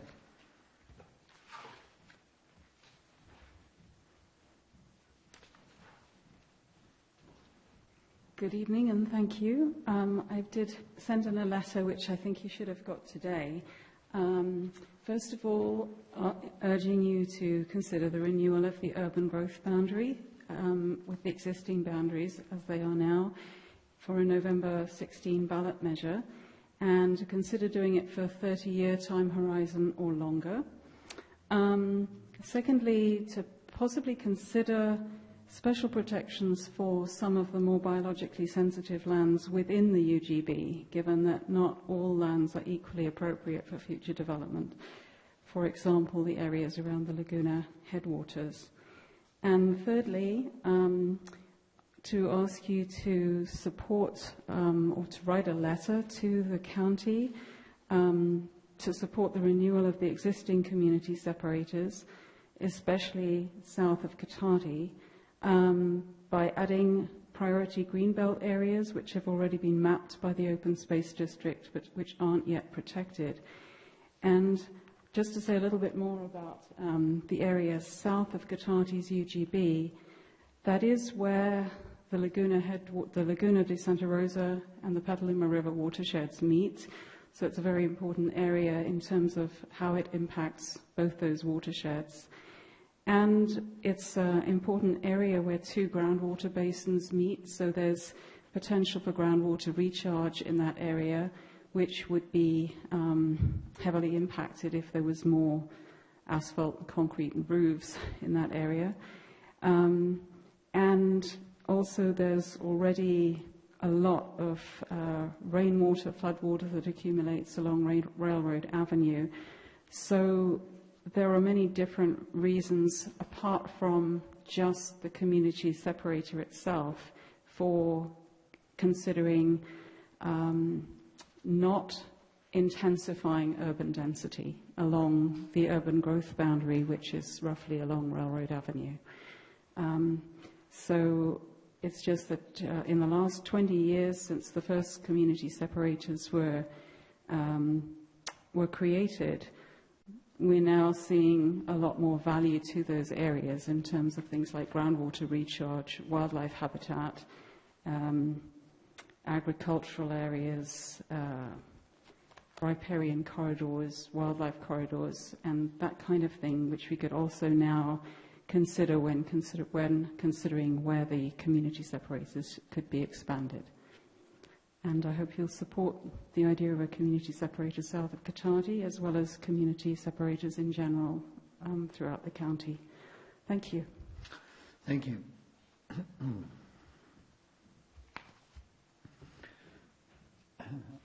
I currently don't have any other speaker cards, so if there's anyone else that would like to address this under public comment, Mr. Barrett. You know, why don't we ever hear how much these ballot measures are going to cost? Why is it always that it seems like we're pulling teeth when it comes down to the cost, hard costs of ballot measures, staff time, workshops, yada, yada? You know, that should be part of the staff report.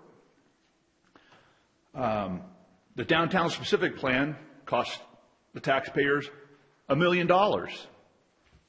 And talk about the urban growth. Yeah, I'm making a comparison, sir.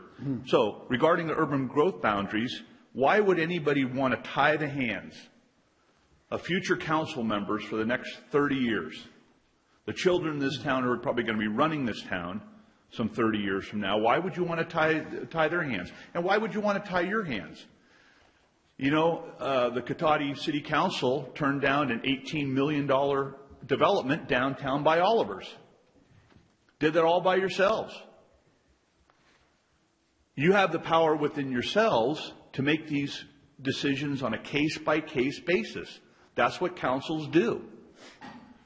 Why would you want to tie your hands to what you might want to propose for development out on these near these urban growth areas and boundaries? That's the part that doesn't make much sense. For instance, what if another tribe wants to set up another casino in the outskirts of our sphere of influence? What if a developer wants to come in and put a solar village, solar panels over a certain amount of acreage, but because of your urban growth boundaries, you're not going to allow it? I just don't understand where the council wants to set up these boundaries and these prohibitions and these policies, yet they want to be able to come back and make the necessary changes on a case-by-case basis. The two concepts seem to be conflicting in that sense. You have over here near Lowe's a residential property that was built on commercial property. 43 townhomes built on what was supposed to be commercial property. So you have the power to make changes within your zoning and your plans. So why would you want to put an urban growth boundary of 30 years for no other reason to make everybody feel good about the fact that there won't be sprawl out that far, when we know darn well if it's in your best interest or the community's best interest to add sprawl to that area, you're going to do it. And it may be your duty to do it. So I want some sense brought to this whole notion of these urban growth boundaries, which seems to be, not in the equation tonight. Thank you so much. Adrian?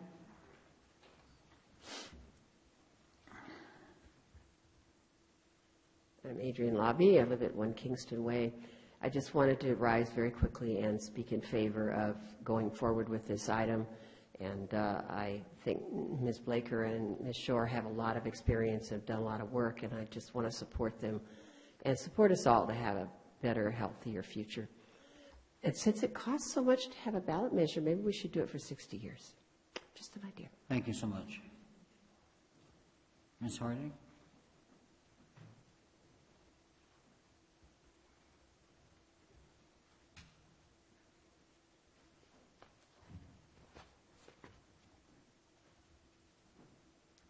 Linnell Hardy, 8171 Arthur Street. And I would like to support you actually putting this on the ballot this year. I think it's a good idea. I think you'll have more voters, a greater pool of people who might vote for it. So I think this year is a great time to do it. I would also support you asking the county for the community separator between Cotati and Pengrove. I think that was overlooked. And I think it's a good time to rectify it right now while they're going through their process. And I agree with Adrian that, if this process is going to cost so much, that maybe we should make it 50, 60 years and, work with that. Thank you. Thank you. Would anyone else like to address this public comment? Seeing none, I will close public comment and bring it back to the council. Councilmember Jalassa. Oh, well, thank you for picking on me so quickly. I will say that in the staff report, under financial considerations, the additional cost of placing this on the ballot is $2,500 to $4,000. So there it is in black and white. And several things. The reason I had... Page 83 of the packet. Thank you. The reason I had asked before we went to public comment about the 30-year commitment, I know it's just a guideline, and I totally get that, but I think I've even said at a previous meeting that why wouldn't we do this? This is a vote of the people. Why wouldn't we do this in perpetuity? Why would we do it for 20 years or 30 years? It really, I was on the council in 98 when we approved the 20-year UGB, and it just seemed like, wow, 20 years, I was 32. It was like, well, okay, so I'm way past that now, and it's like 20 years came and went really quickly. So, I think, and it sounds like there's at least an example out there from Dublin, but I'm just wondering, I'm concerned that could that backfire? If we did something in perpetuity, could it backfire? People may not understand. They really need to understand the concept that they're the ones making the decisions. They can re-vote, put a ballot measure on, change the timeline, whatever. But I would like to at least entertain that and see if my colleagues would be willing to entertain that. In the last couple of years, we've given the citizens of Cotati a choice on who they want to get their power from. We've given the citizens of Cotati a choice of whether they want fluoride in their tap water. And I think there's some big decisions that we make as policymakers. Here's another one. We're giving them the choice and the opportunity to vote this in or not, if they so desire.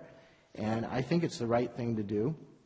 I totally agree with the renewal of existing community separators and adding something. I don't know what it looks like, but something between Pen Grove and Cotati.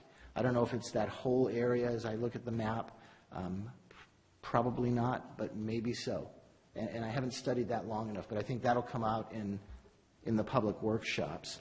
I'm quickly trying to find all of my notes. Anyway, I will, at this point, I hate to say I'm going to not say anything again because that's really very unlikely for me. But at this point in time, I mean, those are sort of my strong points. I think I would like to hear how other council members feel about putting something like this on the ballot in perpetuity. I don't want to come back in 20 or 30 years and do it again. I just think there's no reason, this doesn't impede growth. And if anything, it makes you look more city-centered. It's just, this is the way, in all the planning courses and the degree I have in planning from Davis, this is what they professed. This is how you build. Do we want to see these giant skyscrapers? No. But you really should be doing infill more than anything else. And we've got vacancies in our downtown area in storefronts. We have some open lots that, could have been developed over the years, may still be developed. I just think there's a lot of opportunity there, and we don't need to look out further. We don't need to be Sebastopol East or anything weird like that. So, like some other cities have done in and around the Bay Area. I think people are pretty clear where I'm leaning on this one, so I'll just I'll stop my public comment for now, but those are my thoughts. Thank you. Thank you. And of course, you're always welcome to come back and address it again. Mr. Mayor, if I could, I don't feel like I gave Councilmember Delasso a very thorough answer when he asked me this question, so I will just add a couple of things.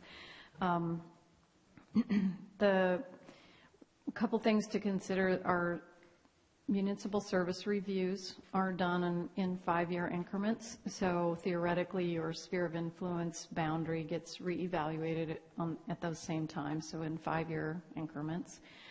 And so if you decided something less than perpetuity, doing a 5-year kind of round through there would make some sense.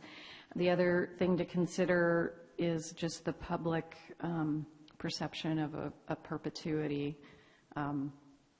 There is some thought out there, I think, that asking for folks to vote on something in perpetuity would cause more concern than a definitive time period, but that's all just anecdotal.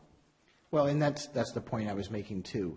I have a little bit of a fear. I mean, personally, that's where I would go, but I have a little bit of a fear because I'm not sure how people would grasp that concept, but there's examples out there, and maybe, I'll do some homework and find out more about Dublin and any other city that may have done that. I don't know who else did, but I can start to look around too. So I'm just throwing that out there for a discussion tonight. We're not going to make a decision and put it on the ballot next Thursday.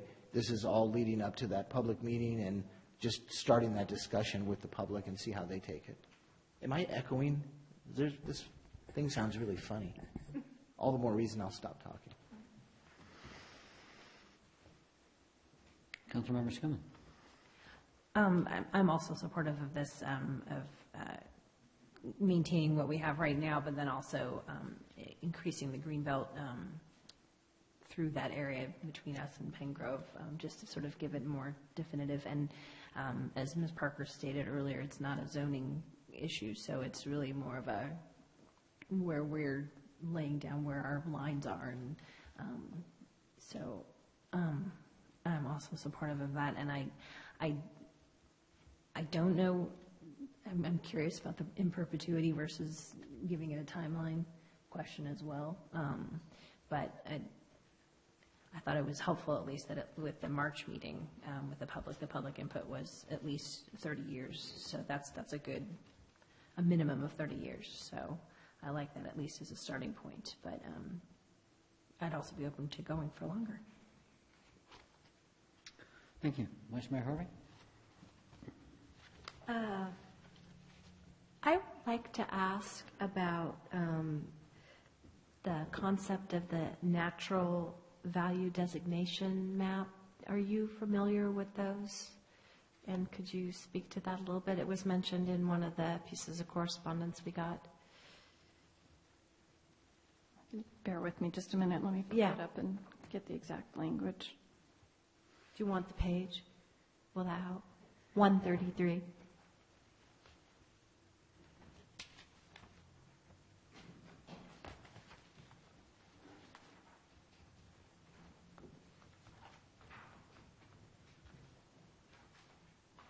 I mean, the gist of it, it was talking about the significance of some of the natural and biological values of that area to the south. And I know that it came up during the general plan update, and it's come up multiple times on there. But I had not seen this particular reference to it, and I didn't know what that might entail if we were to look at something like that.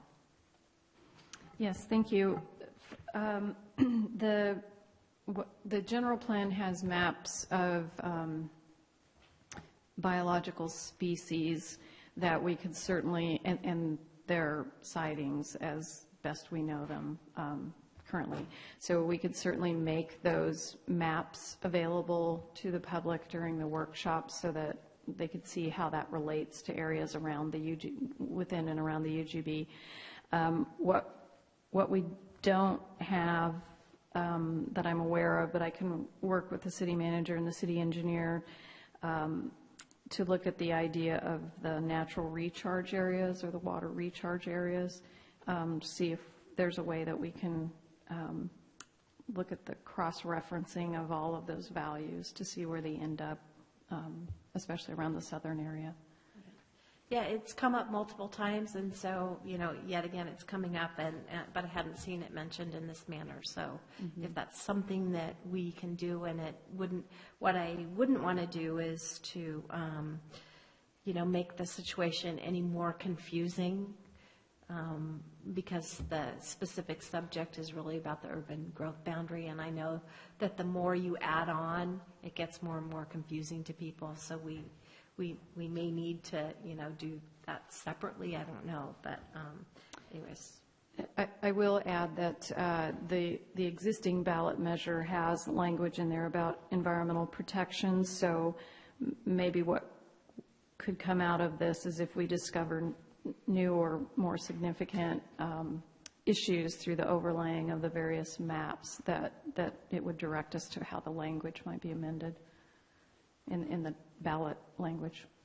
Okay, thank you. I am supportive of this. I know we've had it for a while. I'm torn about the 30-year. 30 years seems like a pretty good number. I am a little bit concerned that people might get turned off by in perpetuity. That sometimes just has an emotional thing for people. It wouldn't bother me because we could go back and change it.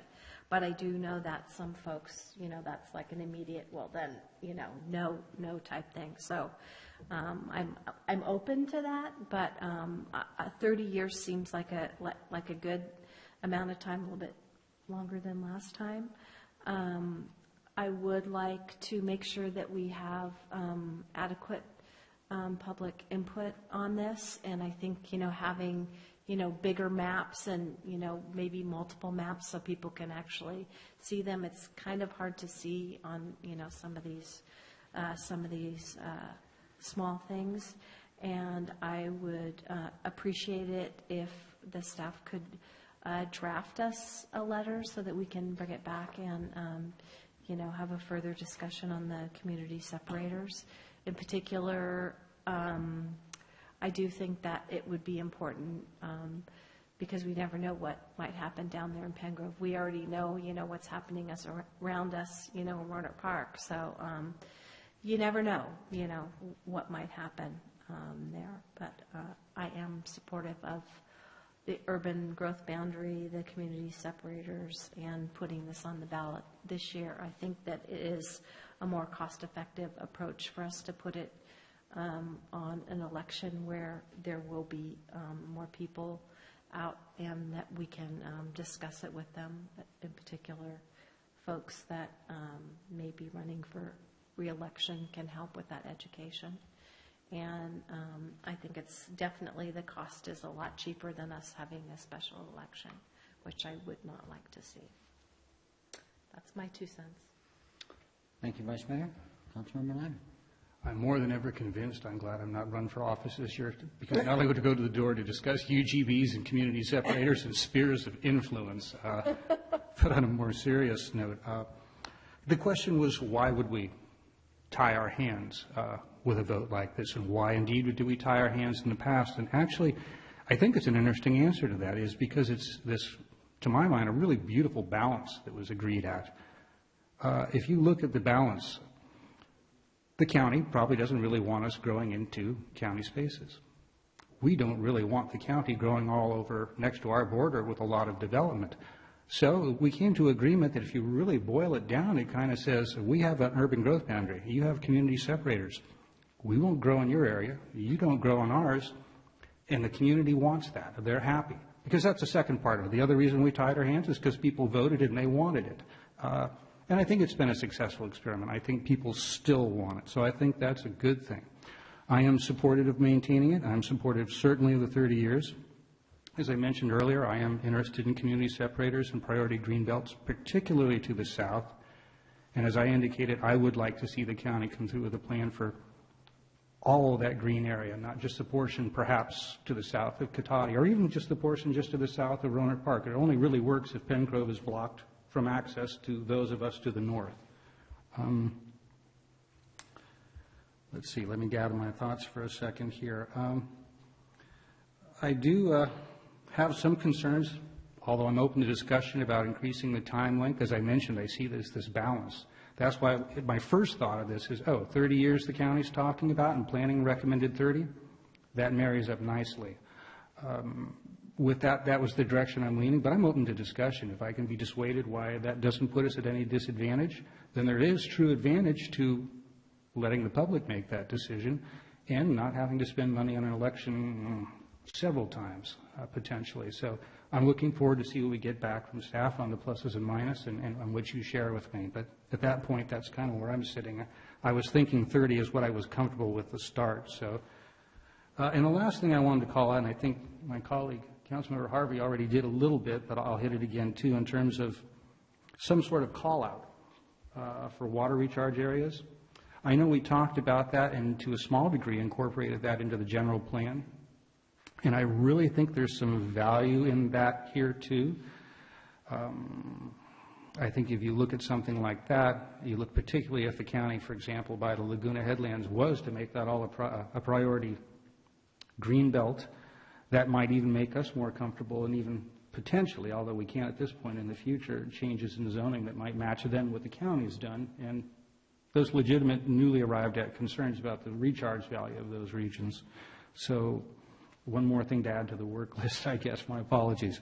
But I think that's my comments for tonight. I look forward to seeing what comes back and supportive of seeing where we go with this. I think it's an experiment that's worked well. Thank you.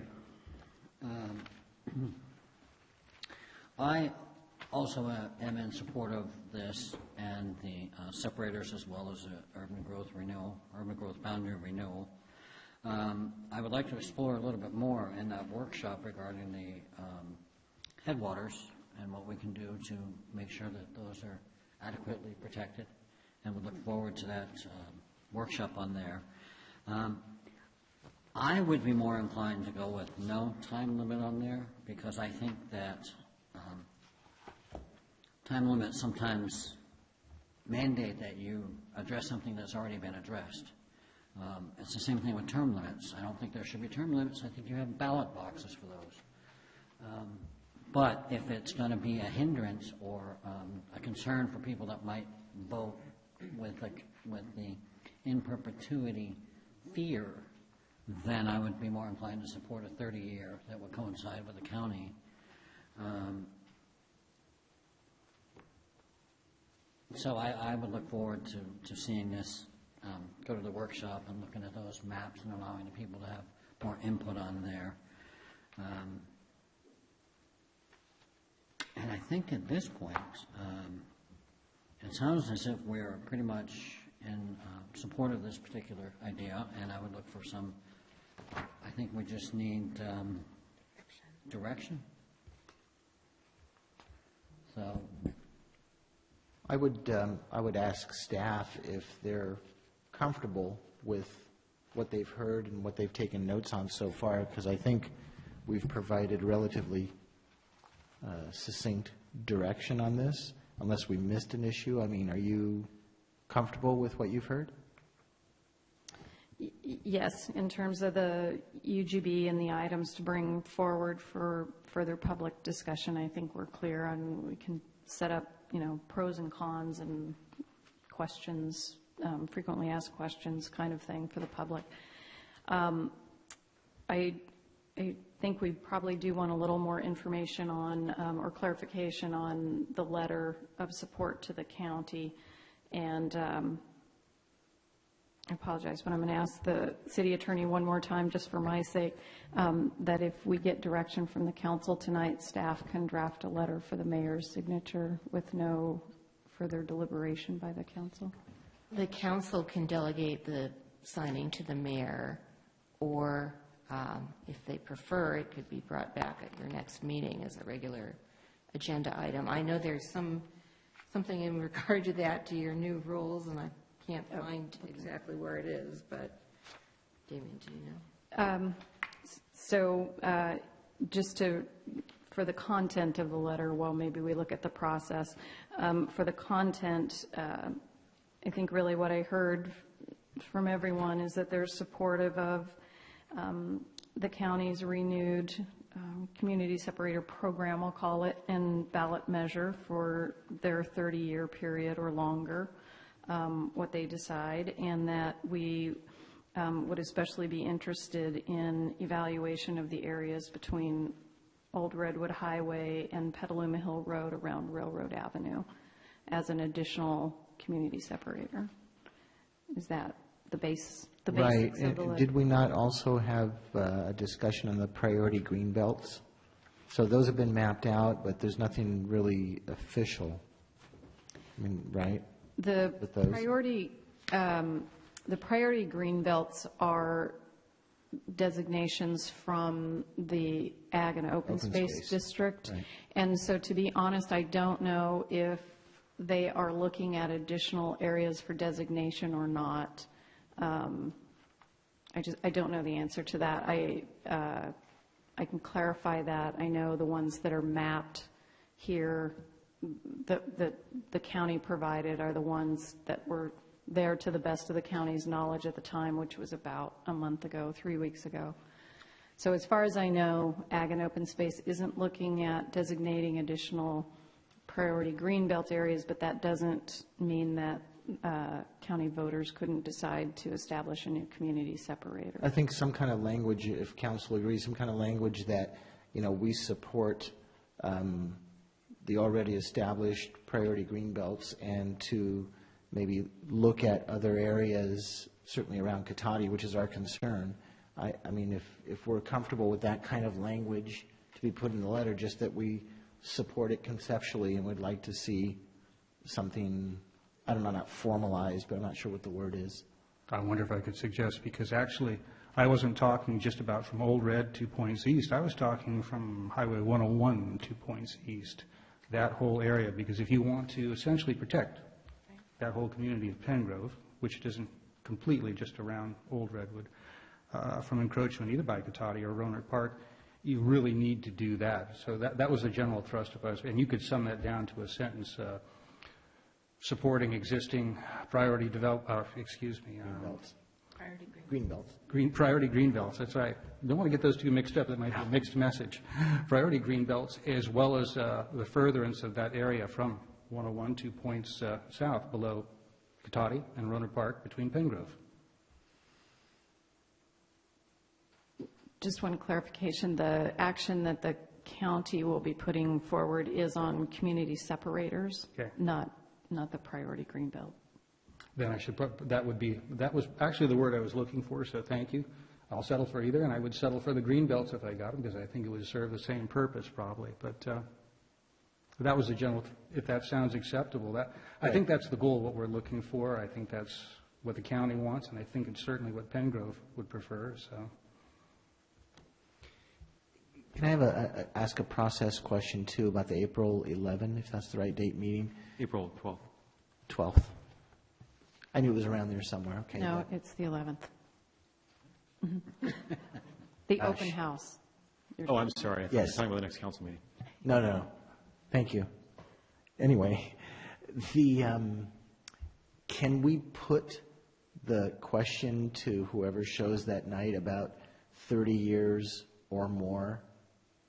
Because I'd like to at least get a pulse of the people that are there that night, and, would they, are they going to throw their hands up when they hear? To me, 30 years is way out there. Maybe that's because I'm older now and I won't be around probably in 30 years. That's way out there.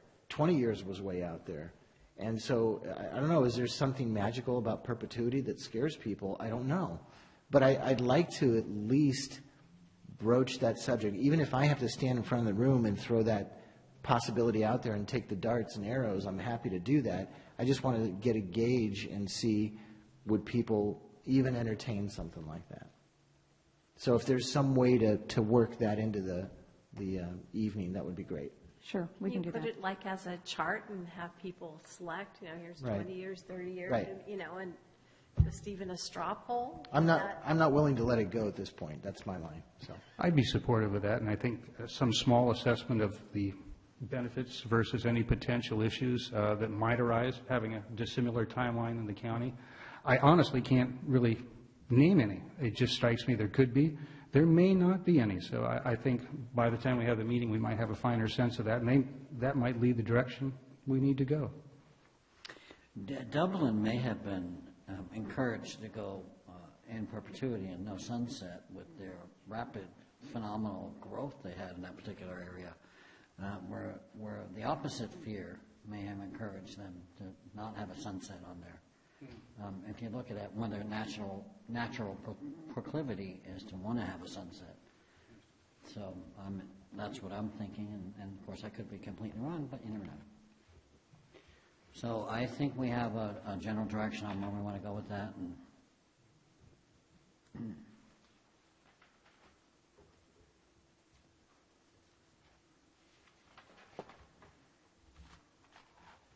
Mayor Moore, if I may, I found the reference I was looking for in the council rules. And the mayor is authorized to faithfully communicate the will of the council majority in matters of policy. So if the council feels that they have clearly communicated their will in terms of what they'd like to see in the letter, they can certainly delegate to you the ability to work with staff and sign a letter to the county. Alternatively, if there's any desire for further clarification, either on the part of the mayor or the council as a whole, the approval of the letter could be agendized for your next council meeting. So. Well, I would like, for the record, just to have maybe a showing of accord that we're in agreement on this and would be supportive of the letter going to the to the county.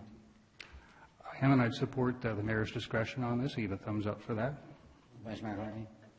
Councilmembers also? Councilmember Skillman? Yes, on the community separation. Thank you. Then we'll go ahead and draft something up for the county with the work of the community development and city manager.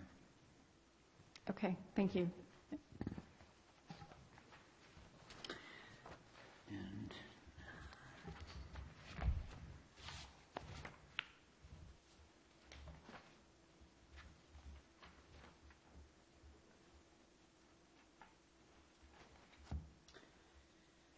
okay. Now we will look at item number 14, correspondence and pending legislation, request from the Regional Climate Protection Authority, RCPA, for support of SB 1030 McGuire, Sonoma Climate Protection, GHG, greenhouse gas reductions. We have anyone here making a presentation, or will that be? No, just be me, but just as a quick time check, another little wrinkle with the new council rules. At 10 o'clock after that next agenda item is about to start. We should have a time check in the majority if the council decides if they want to proceed with any further agendized items. This item should be fairly quick, and it's actually time sensitive. It has to be before the end of the month.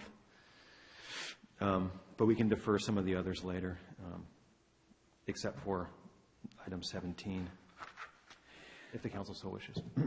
Is the council in agreement to continue with this item due to the time-sensitive nature of this? We're in agreement to Mr. Obid. All right, thanks. Thank you, Ms. Parker. Mayor, members of the council, so this item before you right now, SB 1030, is some proposed legislation authored by Mike McGuire.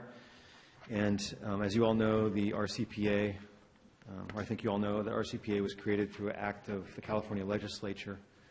And it had a sunset on it. That sunset had been extended one time with some special legislation. And the extension now is through December 2019. It was originally created and extended by Jared Huffman, and now it's taken up by Mike McGuire. This SB 1030 is really just is to remove that cap. Just kind of an interesting, segue from our prior discussion. But this is to take that cap away forever. So the agency doesn't sunset out. With that, I'd be happy to answer any questions. I don't have any questions. Does the council have any questions for the city manager? I have a comment. And now with that comment, As your RCPA rep, I should probably take the heat. Don't you love irony? That's always a wonderful thing in a spectator sport of politics.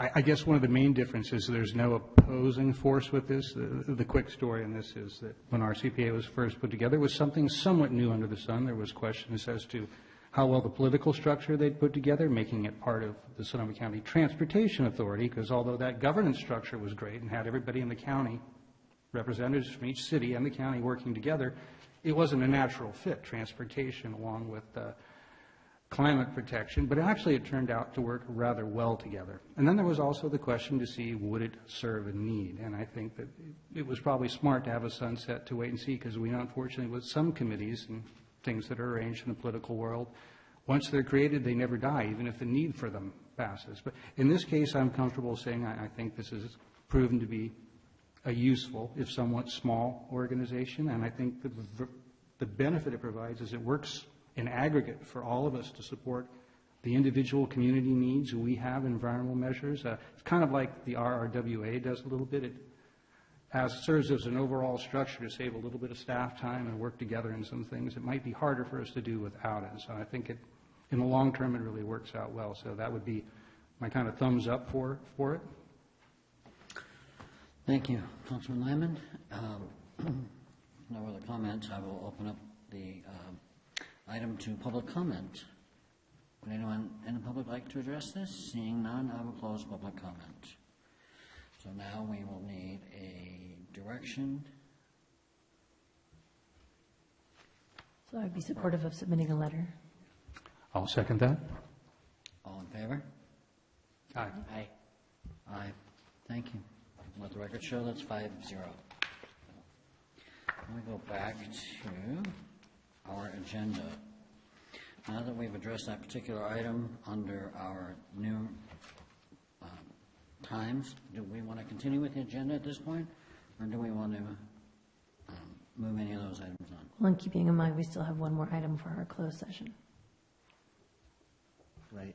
It strikes me we have public comment for non-action agenda items, which I think we need to do. I don't see anything that time consuming with the rest of the meeting with any luck. I think my personal vote would be let's get it done, and we'll do the rest. Sorry about it, gang. You okay, Mr. Tolosa? Sure.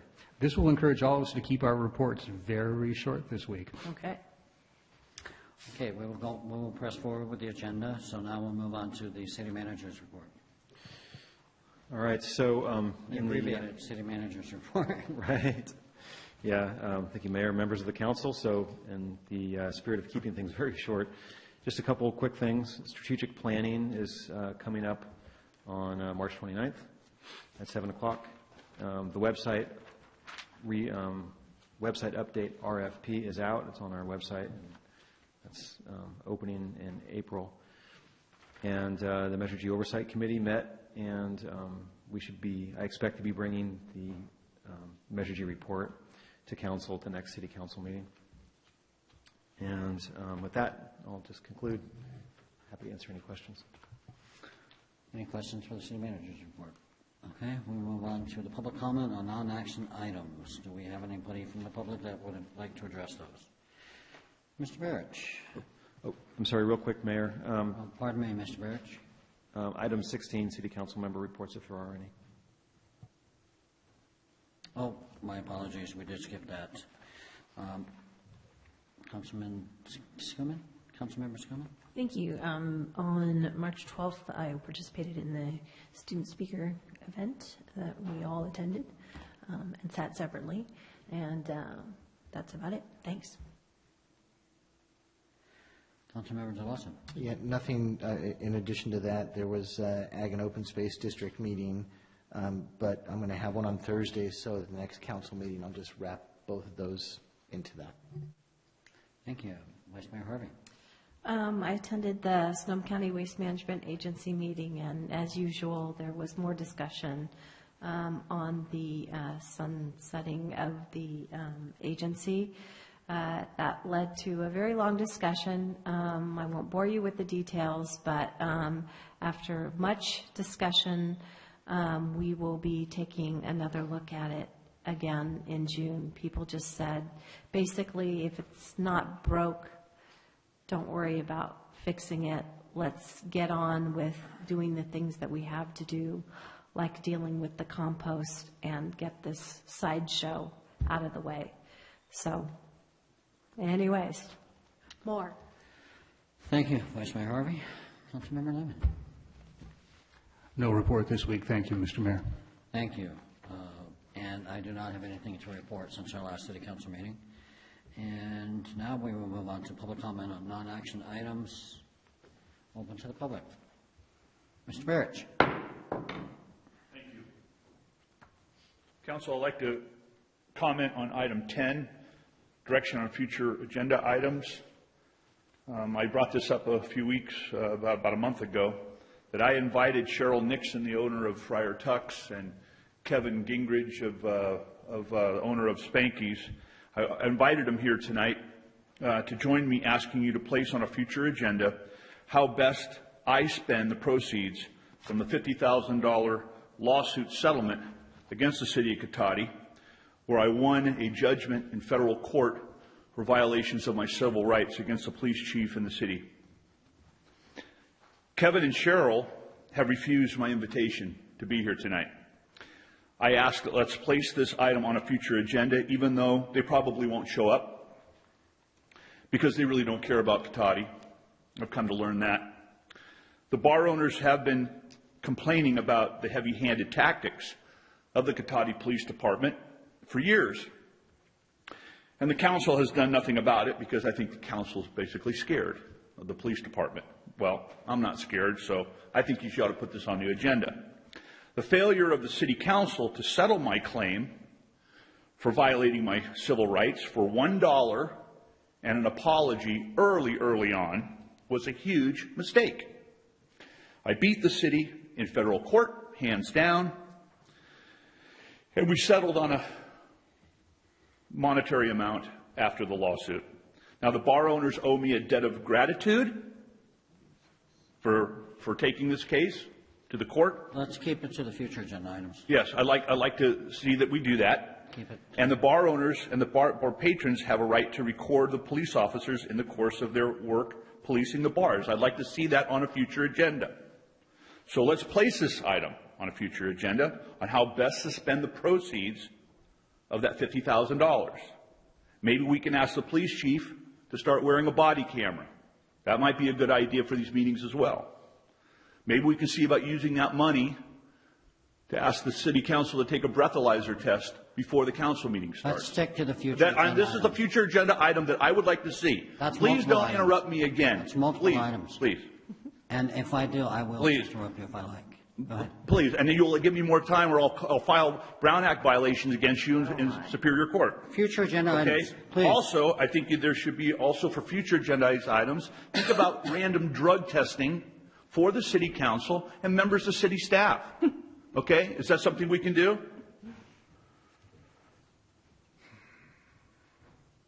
You know, I've never seen Kevin or Cheryl donate any time for the animal shelter, the Red Cross, or anything else.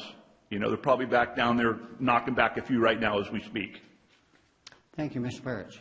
Would anyone else like to address public comment on non-action items?